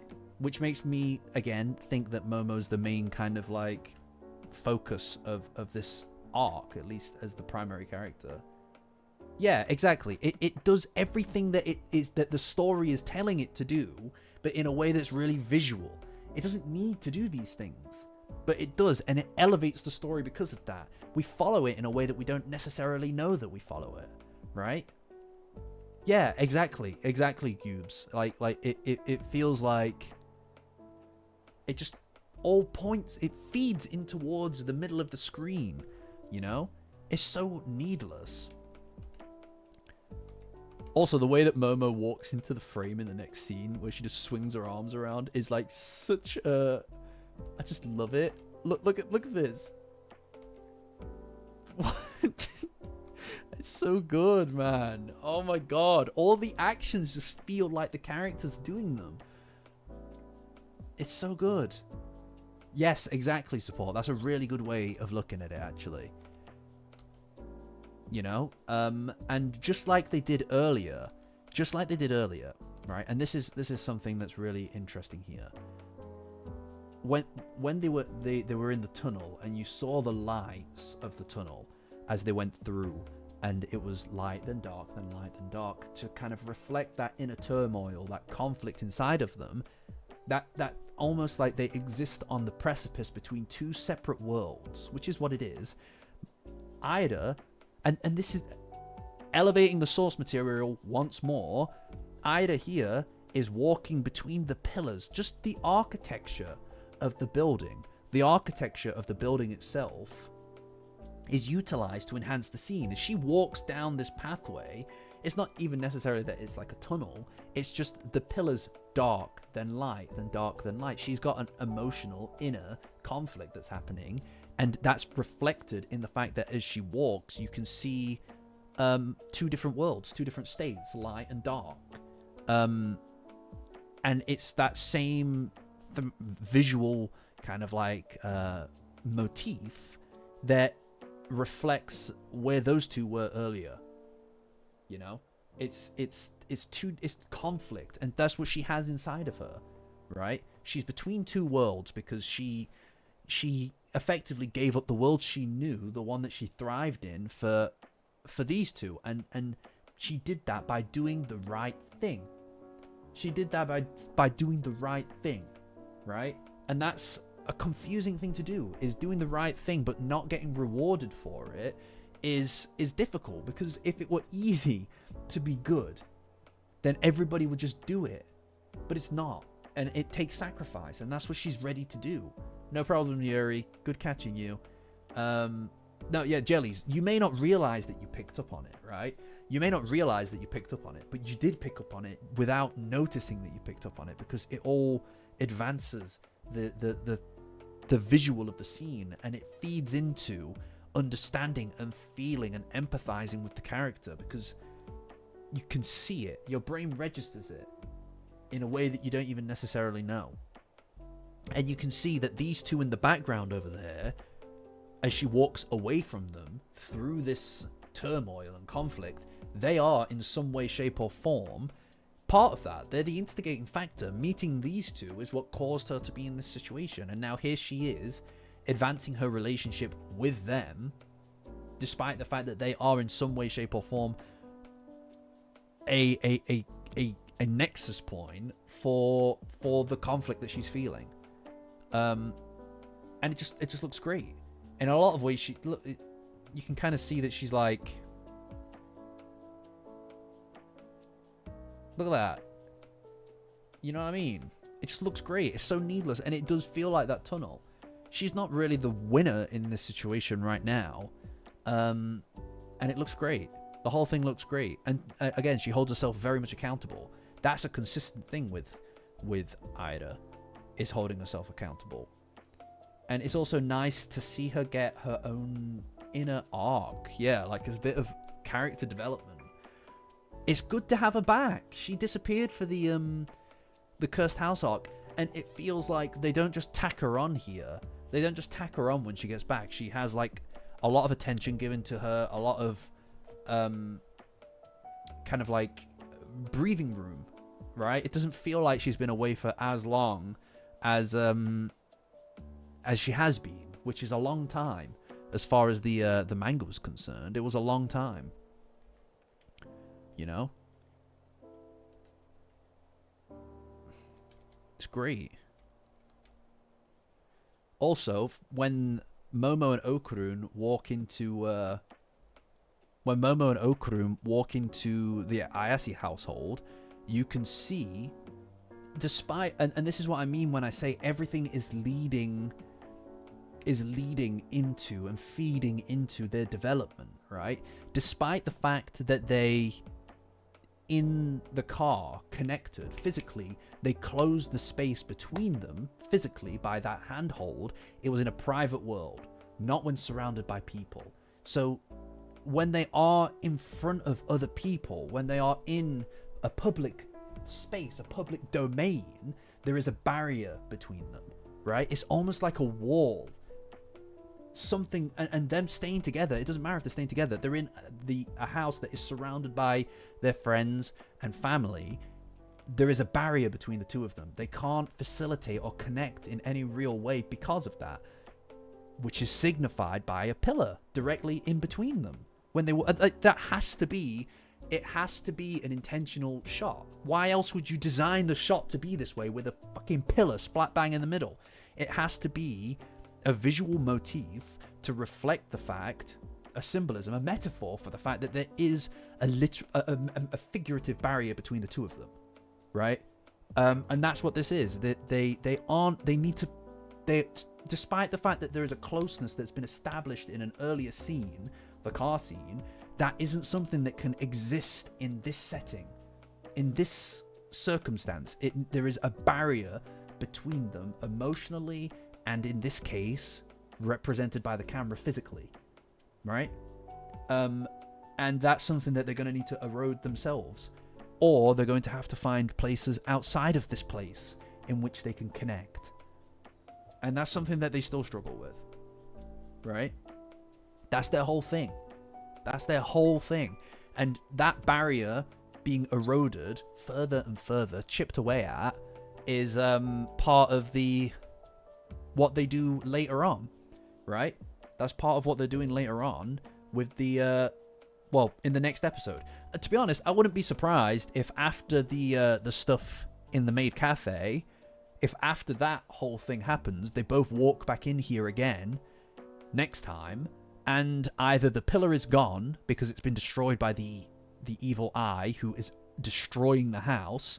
So either the pillar will be gone when they both walk in together, or it will be shot from a different angle in which the pillar is not there.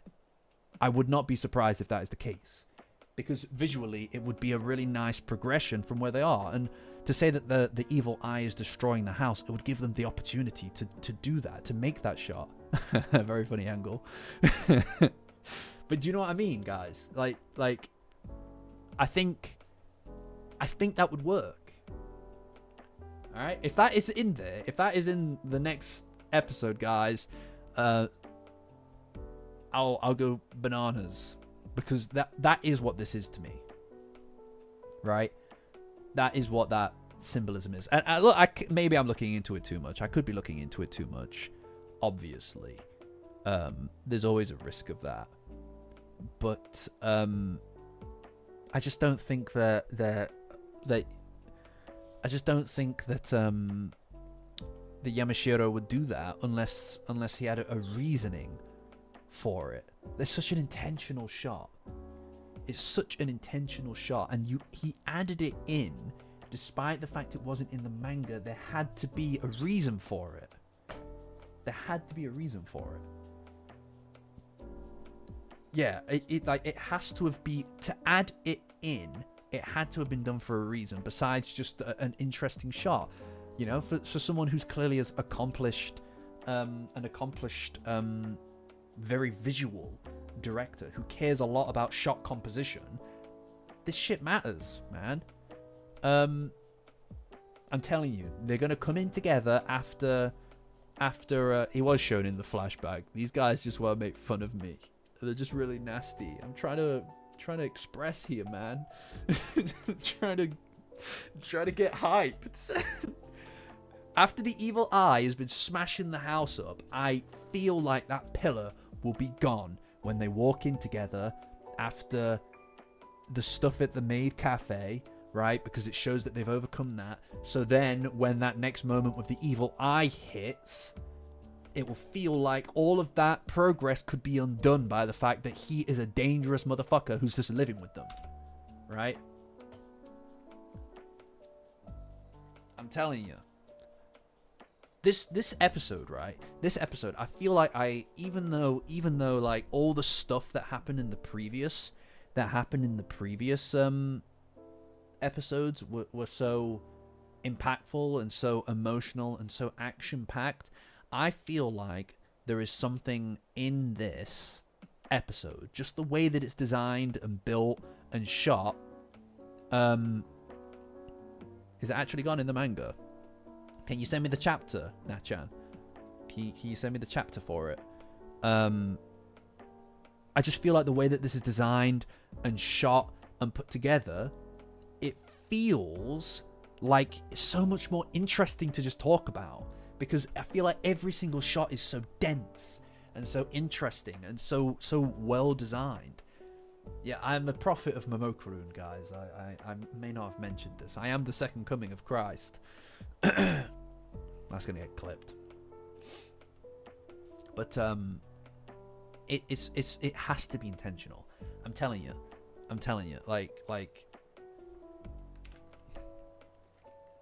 hold on, I kind of need to see this myself. What chapter would it be? It'd be like 50, 57? No. 56. No. 55.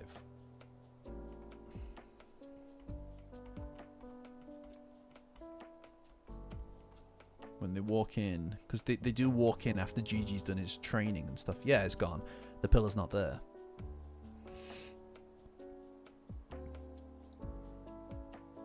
Yeah, the pillar's not there. I'm telling you guys. I'm telling you. This has to be intentional. It has to be for a reason. And I think that's what it is. I think that's what it is.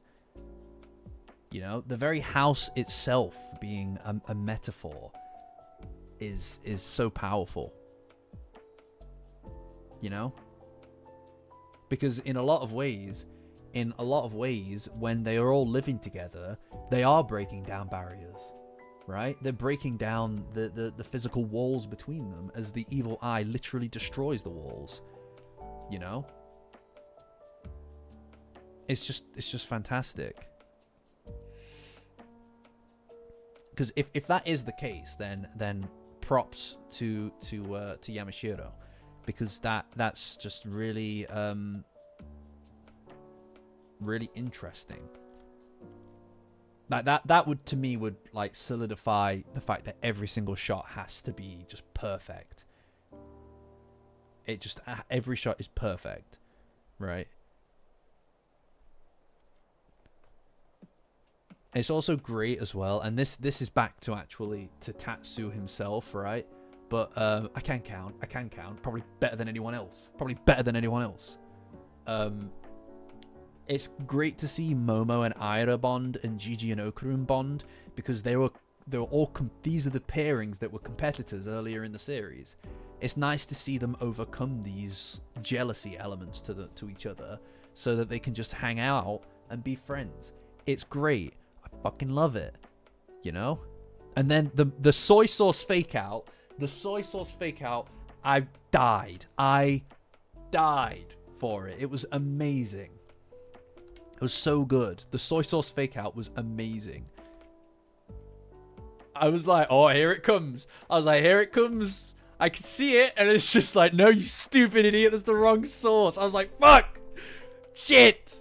And then they just redo the whole shot again. Never been so embarrassed in my life. That is just funny, though. That's so funny. What's funny about that is they probably wrote that going like, those manga idiots, those manga reading idiots probably think that they know everything. All right? They probably think that they know everything. Right, okay, number one, how dare you compare that fool to me? All right, number one, how dare you compare that fool to me? And number two, what do you mean you're ashamed? You'd be lucky. It's too short. I have a good idea. Yeah. It's like those manga reading idiots probably think they know everything. And then, boom, they smash the house to bits.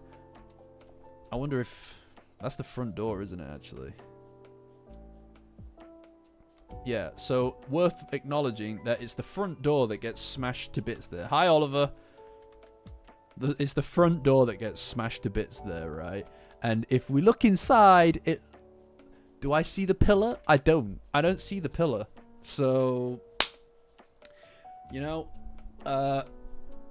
if... I'm more than anything, I'm excited to see whether that pillar is gone next episode. Shut the hell up, support. You don't know anything.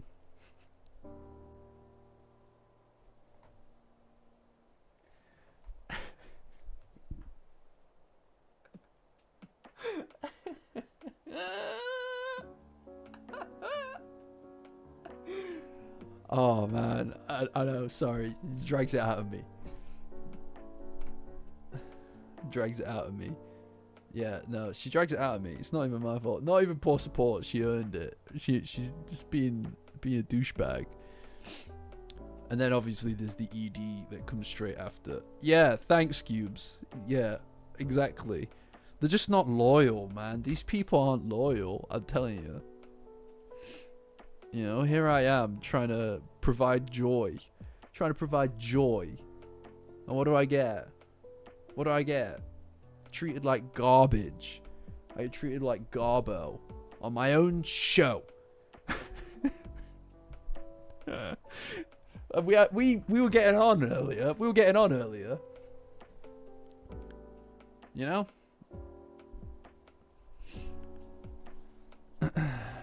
That's true. I do get the wonderful donations, I have to say. Ain't no way you just put a violin in chat. I'm so angry.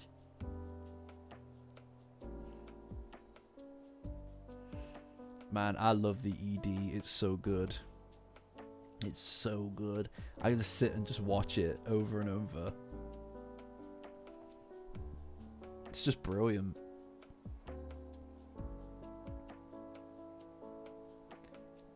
It's so irreverent, isn't it?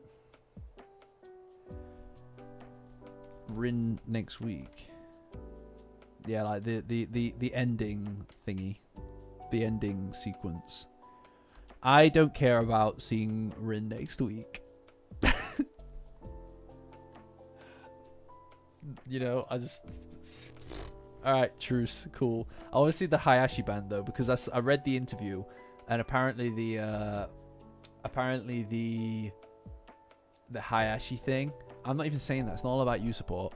The Hayashi thing is like a solid 4-minute sequence. It's like a solid 4-minute like concert sequence, basically, rather than like just a couple of panels. It's gonna be cool. Yeah. I mean, I don't even really remember how Rin shows up in this. She's just in the background, isn't she? Just in the background or something like that. I know, we're gonna get a good song. We're gonna get a good song. I love the episode. This I can't say it's my favorite. I can't say it's my favorite because obviously, well, I don't know how I would describe where it sits in the season for me. Oh, I'm looking forward to the classical song. Oh my god, I just want these moments. Like, this is gonna be so good. I'm not okay by MCR. It's ridiculous. It's ridiculous. I don't know how I would place the episodes. I mean, when it could be really fun at the end of the season to tier list all the episodes at some point, but I don't know how I would place all of these episodes, to be honest. Like, in a lot of ways this is better than the last episode, though not as exciting, right? Like minute to minute the yeah, including season 1, yeah, for sure. Minute to minute the episode is quality wise as high as it gets, in my opinion. I just don't see it being better than this. They're both perfect. They're both excellent. The last episode has such heart. It has such heart to it that it's hard to compare them in a lot of ways, because they're both so good in such different ways. But every single shot of this feels like a piece of art, right? The last one had such emotion to it that it's hard to ignore that. It's impossible to ignore that. But this episode there's a lot of levity in it, and it's very much the whole scope of what Dandadan is about is in this episode. And it's hard to ignore that because it is Dandadan. This episode is Dandadan, right? It's the essence of the series. In a way that the last episode maybe isn't. It's a high point of the series, but it's not every little bit of the series combined into a perfect package, you know? So I like them both in very different ways, which is a cop-out. A bit of a cop-out. Yeah, exactly, Jellies. You know? The last one's the end of something. The last one is the end of something. This is the start of something. And because of that, they have very different essences to them. That makes it hard to compare. You know?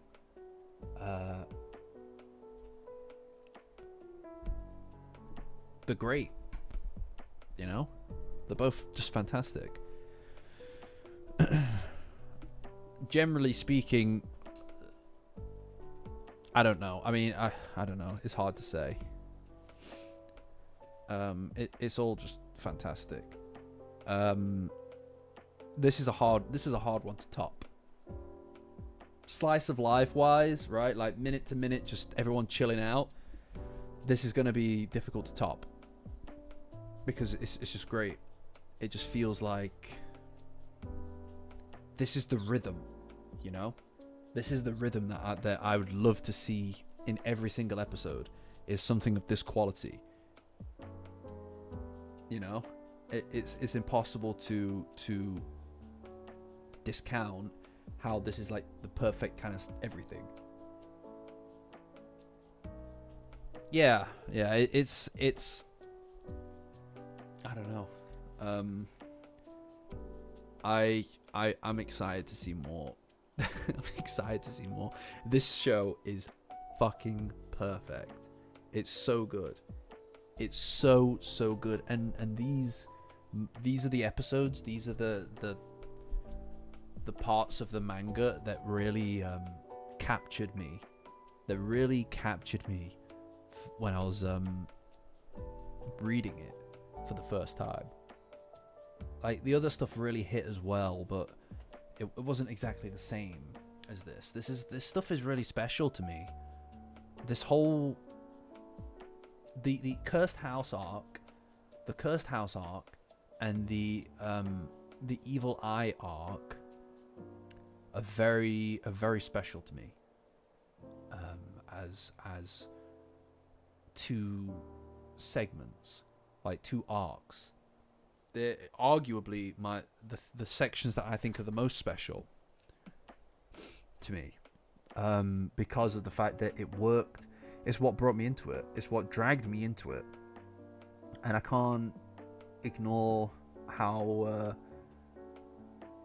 special those moments are for me. So seeing it in this format and seeing it done and exceeding what I anticipated and what I envisioned in my own head it's remarkable. It really is remarkable. Like it's a beautiful thing. And I just, it's not even like, oh, I hope that they stick the landing kind of thing. It's like, even if they didn't, it's like these moments have happened and they've worked well. I don't even know what sticking the landing or not looks like on something like this. Like every minute to minute is so good and so well written, you know. Yeah, I mean the talent of the studio is sublime, and I hope that they could just keep going, just keep doing this. It works. They've got a hit on their hands, really, don't they? And it's brilliant. Just clicks, yeah. It's ineffable at a certain point. It's hard to delineate exactly what it is that is so perfect about it, without saying something to the essence of everything, which is inherently a bit reductive, I suppose, to just say everything. But it is everything, you know. I can't even begin to explain how important. It sounds so silly. It sounds so silly. It feels so silly to say at times, but I can't even begin to explain how important Dandadan has been to me. You know, like it's my rudder. You know, like I existed, and as many people do, have been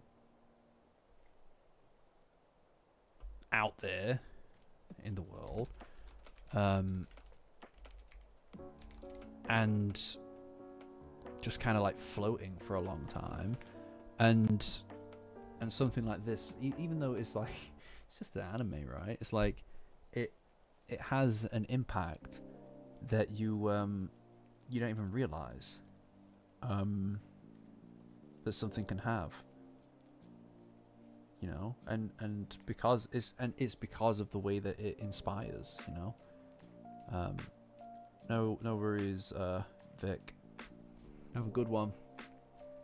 It's just like, you know, because I feel so seeing it in this format, and it to be given such respect is great, because it's a privilege to be able to connect with people over something as seemingly on the surface innocuous as as an anime, right? But it's important to me. You know, it's something. Yeah. I collected the shrine with capital S. Thank you, Angle. You're fucking cool, man. I saw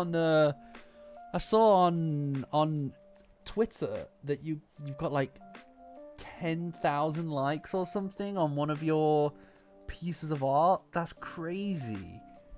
That's wild. That is actually crazy. 10,000 likes is fucking ridiculous, dude. Damn. My main video, like my main video has a fraction of those likes. I know it's a different platform, but like it's beside the point, you know. You're like, you know what I mean?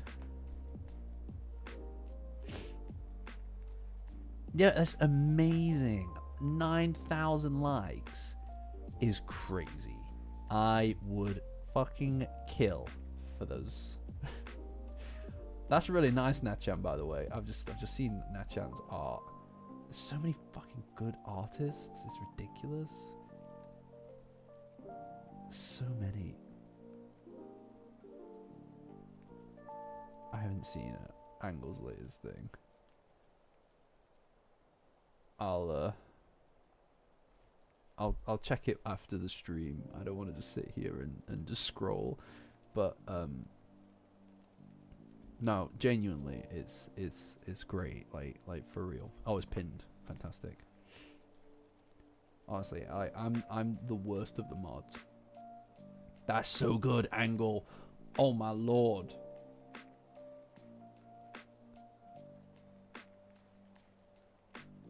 So good. Fucking so good, man.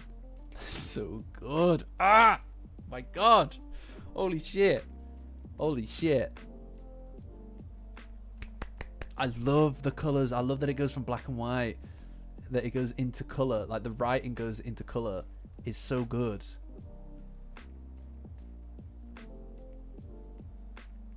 You've got such a great style.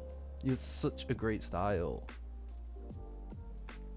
Amazing. It's just amazing.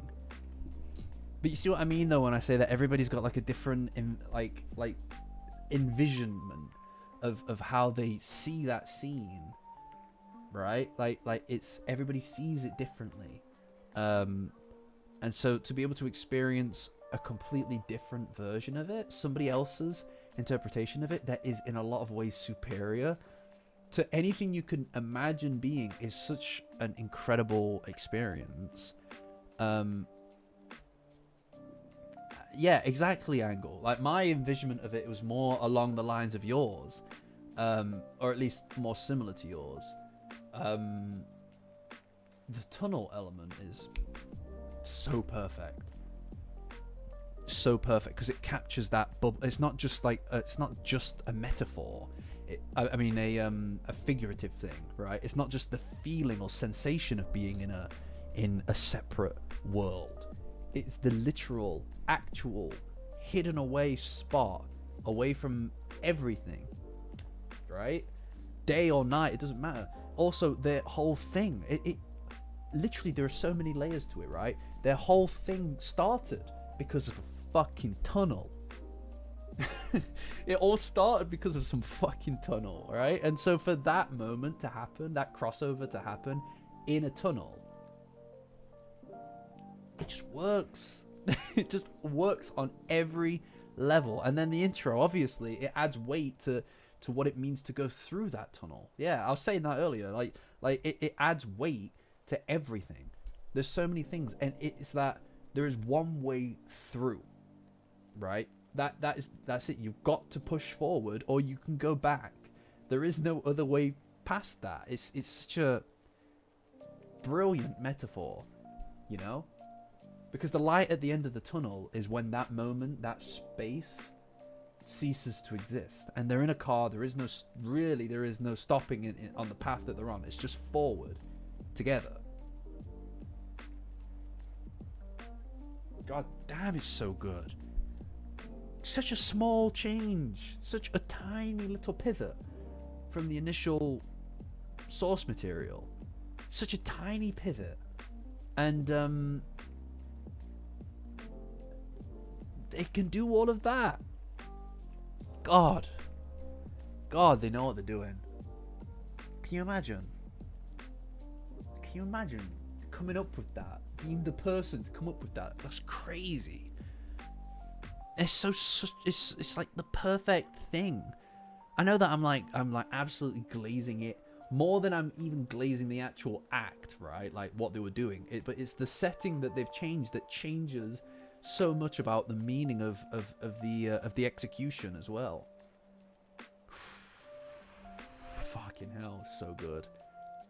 Oh my lord, it's perfect. They did it. Like, I just don't. People were debating obviously whether or not they preferred the hug in the manga to the anime, and I respect that. Like, you know, there are people who have commented on the video that I did, saying that, you know, regardless of what it is that they intended or whatever it is that I said in the video, they still prefer the manga. I respect that. That's fine. In a lot of ways, I prefer the manga hug too, as well. Like I like both of them for different reasons, and I think they both do certain things better, and they kind of have like an alternative kind of element to them, which means they can both be perfect in their own right. This to me feels like one person's perception of that scene. Yeah, the silhouette in the manga is really magical. You know, and I do think that the fighting stuff is really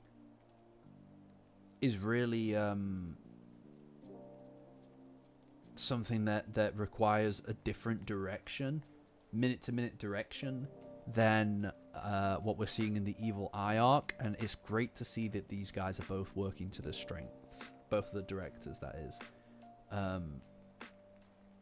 I imagine we're going to see some really cool stuff in the Kaiju arc as well. I'm just really engaged with it. I didn't think that I've always been of the mind, right? I've always been of the mind that usually co-direction ends up diluting both directors' visions, right? Like, unless they've got a perfectly aligned in something. I'm a huge proponent. Of really strong singular vision of media or content, right? Like part of the reason that like I gravitate to things like Kojima, for example, is because he has a very strong vision, and so few things, I feel, have the bravery to have a particular vision to them, especially in media nowadays anyway. And it dilutes the brand of unique kind of like flair that something has. So to see two people work together with two kind of different visions for what matters in a scene, and being able to kind of work around that or play to the strengths depending on episodes, I think is really interesting. we get two different flares of Dandadan, and Dandadan has that almost like like if you think about like your Cowboy Bebops and stuff like that, right? The Cowboy Bebop being like free form jazz, right? Like the idea being that the episode structures, the scene structures, the character interactions are supposed to follow a kind of free form kind of element. They move from one thing to the next without necessarily a lot of direct connective tissue between each of those styles. It just jumps between stuff all the time, which is something that I always really find interesting, because it means that each scene can have a completely different vibe to it and still be an exemplar of how to do that specific vibe perfectly, right?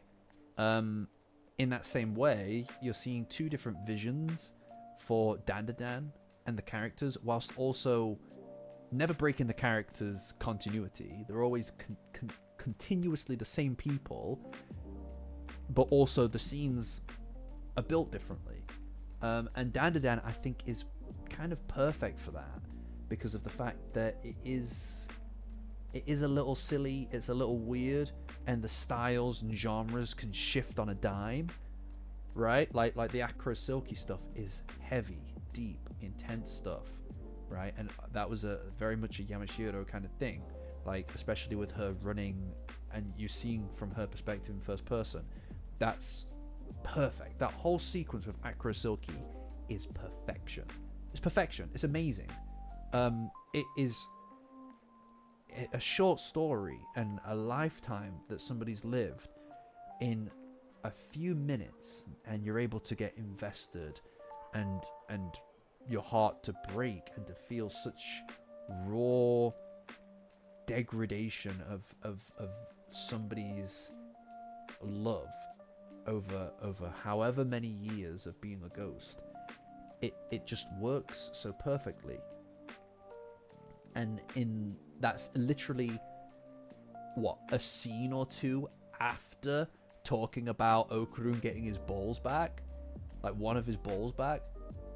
What the hell, man? That's crazy. It's crazy that you could have both of those scenes stacked up next to each other and it works without it feeling like a tonal whiplash. So to move from the whole evil eye, from the cursed house stuff over to the evil eye stuff, right? Without it and it changing the way that the shots are composed and what matters in the scene from color to composition is amazing. It's so good, right? I can sit and I can talk about the cursed house arc and be obsessed with the colors without talking that much about the actual like build up of the shot or anything to do with the composition, really. And then an episode or two later, all the color stuff can become just sit on the back seat, be on the back burner, and we can talk about framing and the shots, because that's what matters, and what each of those shots means, right? The colors, like when Okurun and it doesn't feel jarring. It doesn't feel jarring at all. Like the colors of Okurun, for example, when he matches and stands up against the evil eye, and the blinding kind of like almost like a disco effect, right, where it's like blitzing between red and purple. That is conflict. That's conflict as told by color, right? That's that between two powers, the authority of two powerful entities wrestling for control of the room, but also of their wills being the one to shine through, right? Whether or not this love or hate, two opposing, completely different ideologies. Someone who has one person that they care about losing, and someone who has nothing left to care to lose. Despair versus the desire to protect. Those are like two different ideologies, and it is all encapsulated in this blitz of color, right?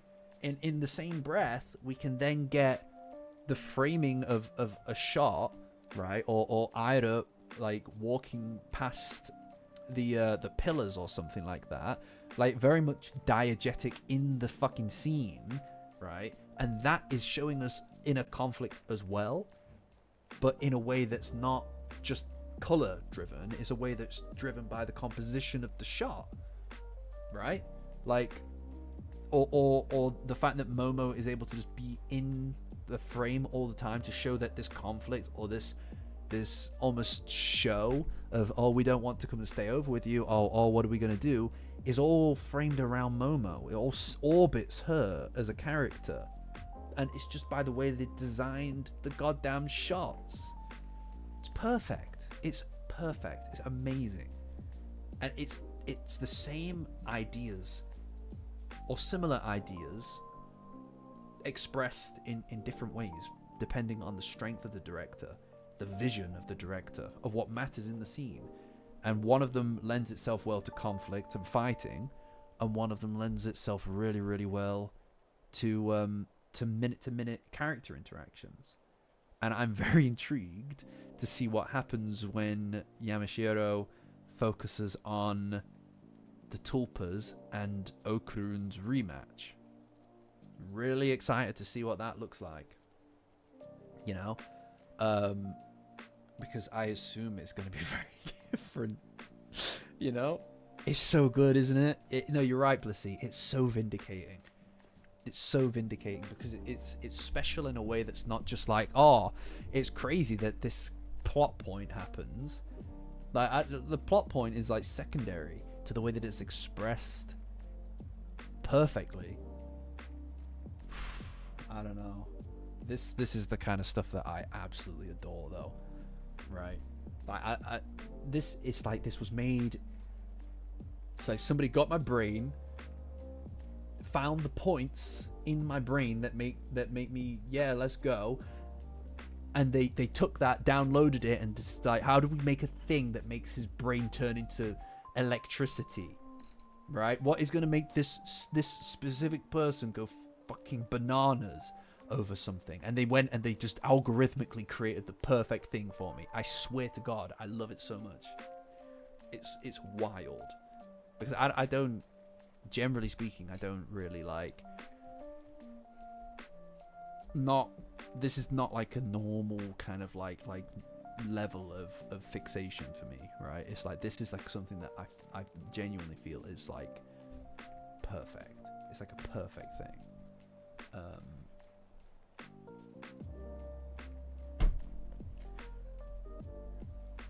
But I also really enjoy that it means that we can kind of all connect. Really enjoy doing the streams, guys. I really enjoy not just the Monday streams, but see these anime streams, knowing that there's only a finite, like the tunnel itself, knowing there is a finite number of these that we're going to be doing, is I don't know, it's exhilarating to me.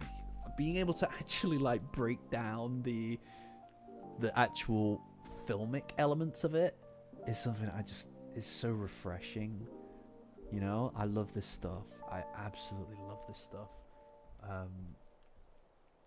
You know, yeah, the streams are our cause scene. These streams are our cause scene for sure. I'm gonna miss them, honestly. Like, it's just really nice. It's just really nice.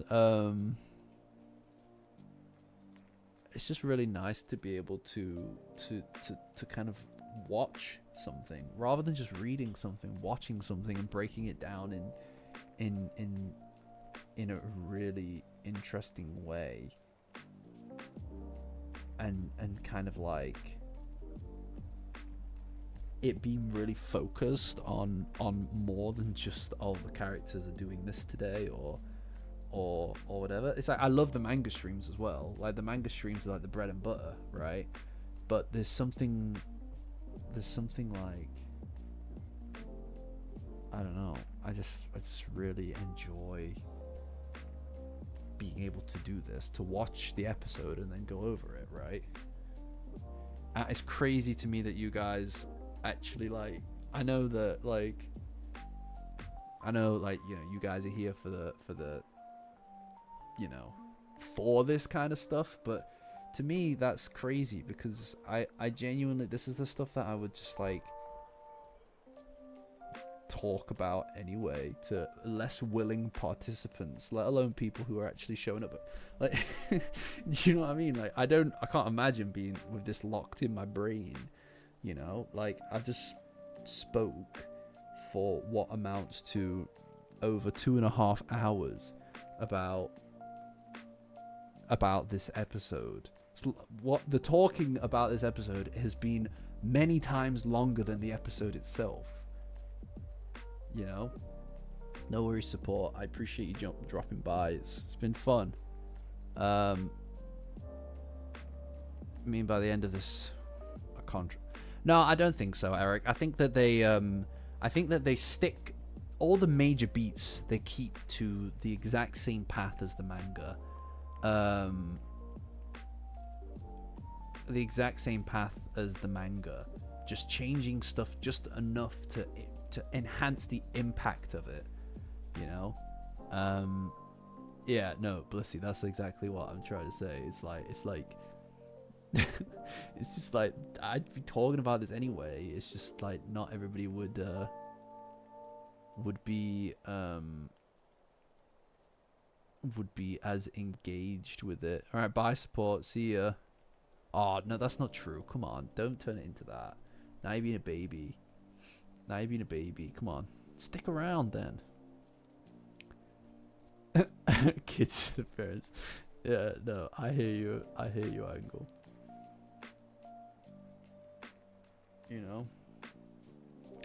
No, I mean the themes of, I mean, I suppose we'll see, Eric, right? Like, I imagine that all this, like, they really just want to double down on all these things. I think that everything will be just enhanced. You know, will just be enhanced. You know. Yeah, no, that's it. Like, well, it's also kind of like, not many of my friends are really anime types anyway. You know, I've not been especially successful in getting people to watch Dandadan, and that's fine. I kind of like having this.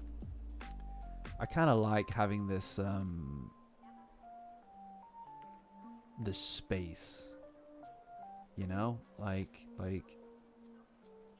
it's you know, something that yeah, they just don't get it. Yeah, no, it Dandadan is quite unique in that you either get it or you don't. You can't learn to get it, right? It either works or it doesn't. For me, how to explain it? Something that's really compelling, I might have already mentioned this. One thing that's really compelling about Evangelion to me is this idea that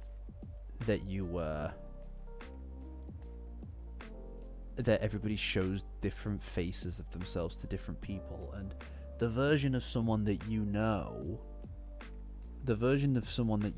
is just the version of them that is being projected towards you. You can't know every side of every person because you can't be everything to everyone, right? Like, and that's like, there's nothing wrong with that necessarily, but that means you can only chart someone's the heart of somebody insofar as you're able to be provided insight into a specific way of viewing that. You know, if you're their teacher, you're going to see them in a completely different light than if you were their partner or their child or their friend or their brother or their sister even. These things impact the way that someone showcases who they are, you know. And my friends see, I'm consistent, I'm fairly consistent as my personality, but people like friends and stuff see a completely different version of me to the version that you guys are seeing. And in a lot of ways, it's both of them are equally me. Both of them are equally me as whatever it is I would consider to be me. right? Like whatever it is that's at the core of who I am. But I do think that there is something very special about this version. You know, there's something very It's quite funny that we're talking about this. It's literally beneath the mask that's playing currently. But there is something very special about this version that I project. It's more introspective, you know, and I feel like it helps me to organize my thoughts. And I do think that over the course of all of these connective touch points, I feel like I'm better in tuned with a lot of elements of who I am. Which is a tad dramatic or whatever, but is what it is, isn't it? I mean, that's just how it that's how it shakes out, right? Yeah, it's not even necessarily something that I believe has a conclusion to it. I don't have anything to say that is conclusive. It's just something to say, you know. Evangelion is quite depressing, bless you. You've got to be in a very specific mind point. It's definitely something that requires a lot of attention. Yeah, I don't even know that it's necessarily anonymity exactly, as much as it is maybe anonymity. I suppose it depends how you define it. Alright, Jellies, I'll see you tomorrow. Yeah, this is chat cooldown, Eric, for sure. I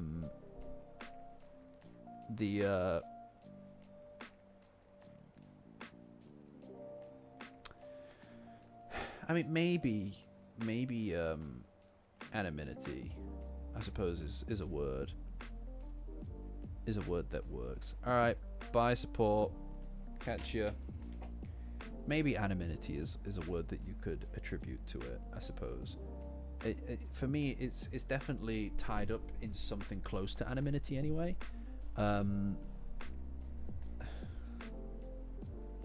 It's freer, I suppose, right? Like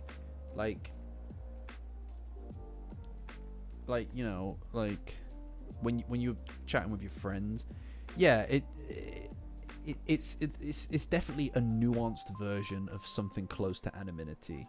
It's the capacity to be freed by the ability to project a version of yourself that is not impacted by the things around you in the same way, right? Like my relationships with my friends are impacted by my relationships with other friends and stuff like that, or how we met, or whatever.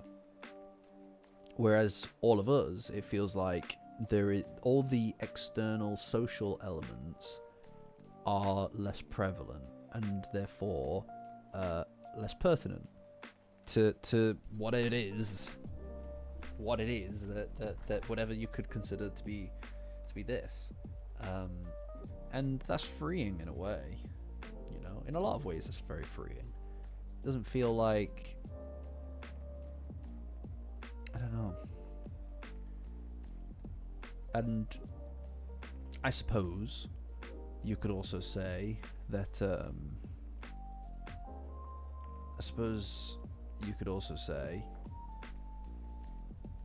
that's kind of the good thing about it, is that you can't put an exact name to it, or that you can't chart it out exactly, because I suppose if you could, it would be a little bit reductive of whatever it is, you know.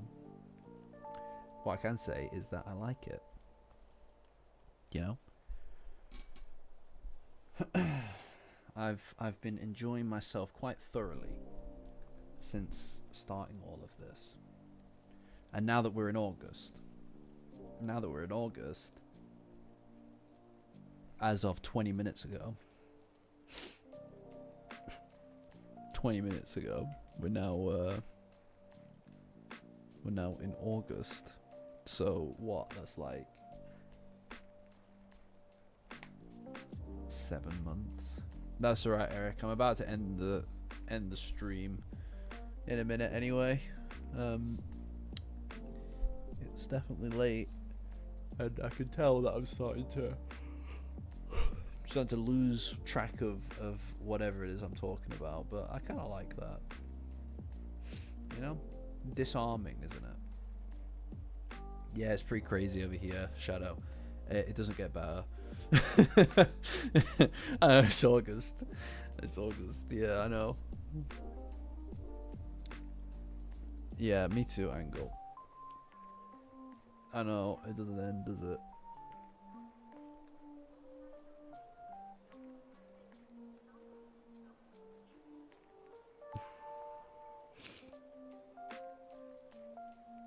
Yeah, well, I mean, we are just over 500 subscribers away from 5k, and I don't exactly know what I'm going to do for 5k. It'd be nice to do something fun. It would be nice to do something fun for 5k, but we will have to see about that. I mean, I know, Shadow, that's crazy, isn't it? It is crazy. No worries, Tarantado. I'm gonna head off in a minute.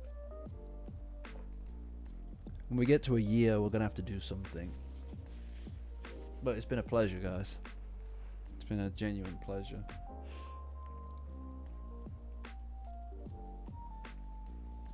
We did, didn't we, Angle? You're right.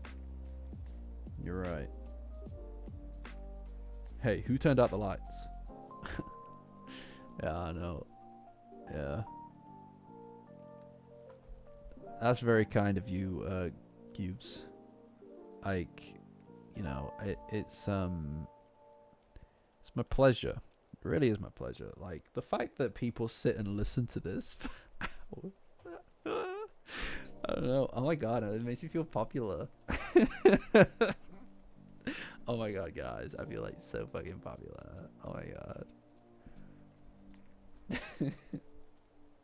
No, it's nice. It's nice. I enjoy it. I enjoy it. That's what the M stands for. Yeah, Valley Ida.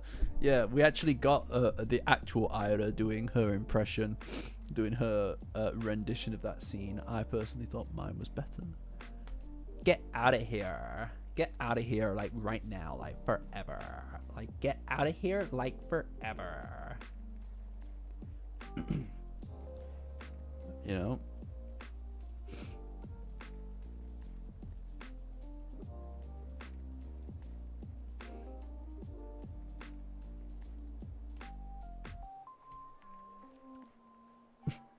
Cursed. Absolutely cursed. Right, guys. I'm gonna go now. But this has been very fun. I've enjoyed doing this a lot. So thank you for joining.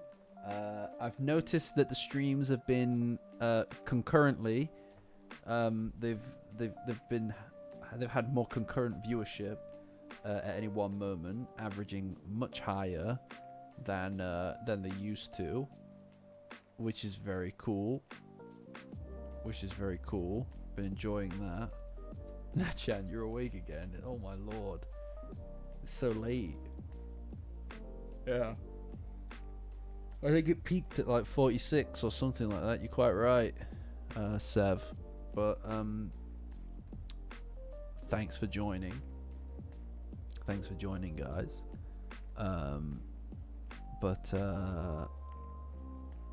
Yeah. Alright. Cool. Well, thanks a lot, guys, and I'll catch you all on Monday. See you, everyone.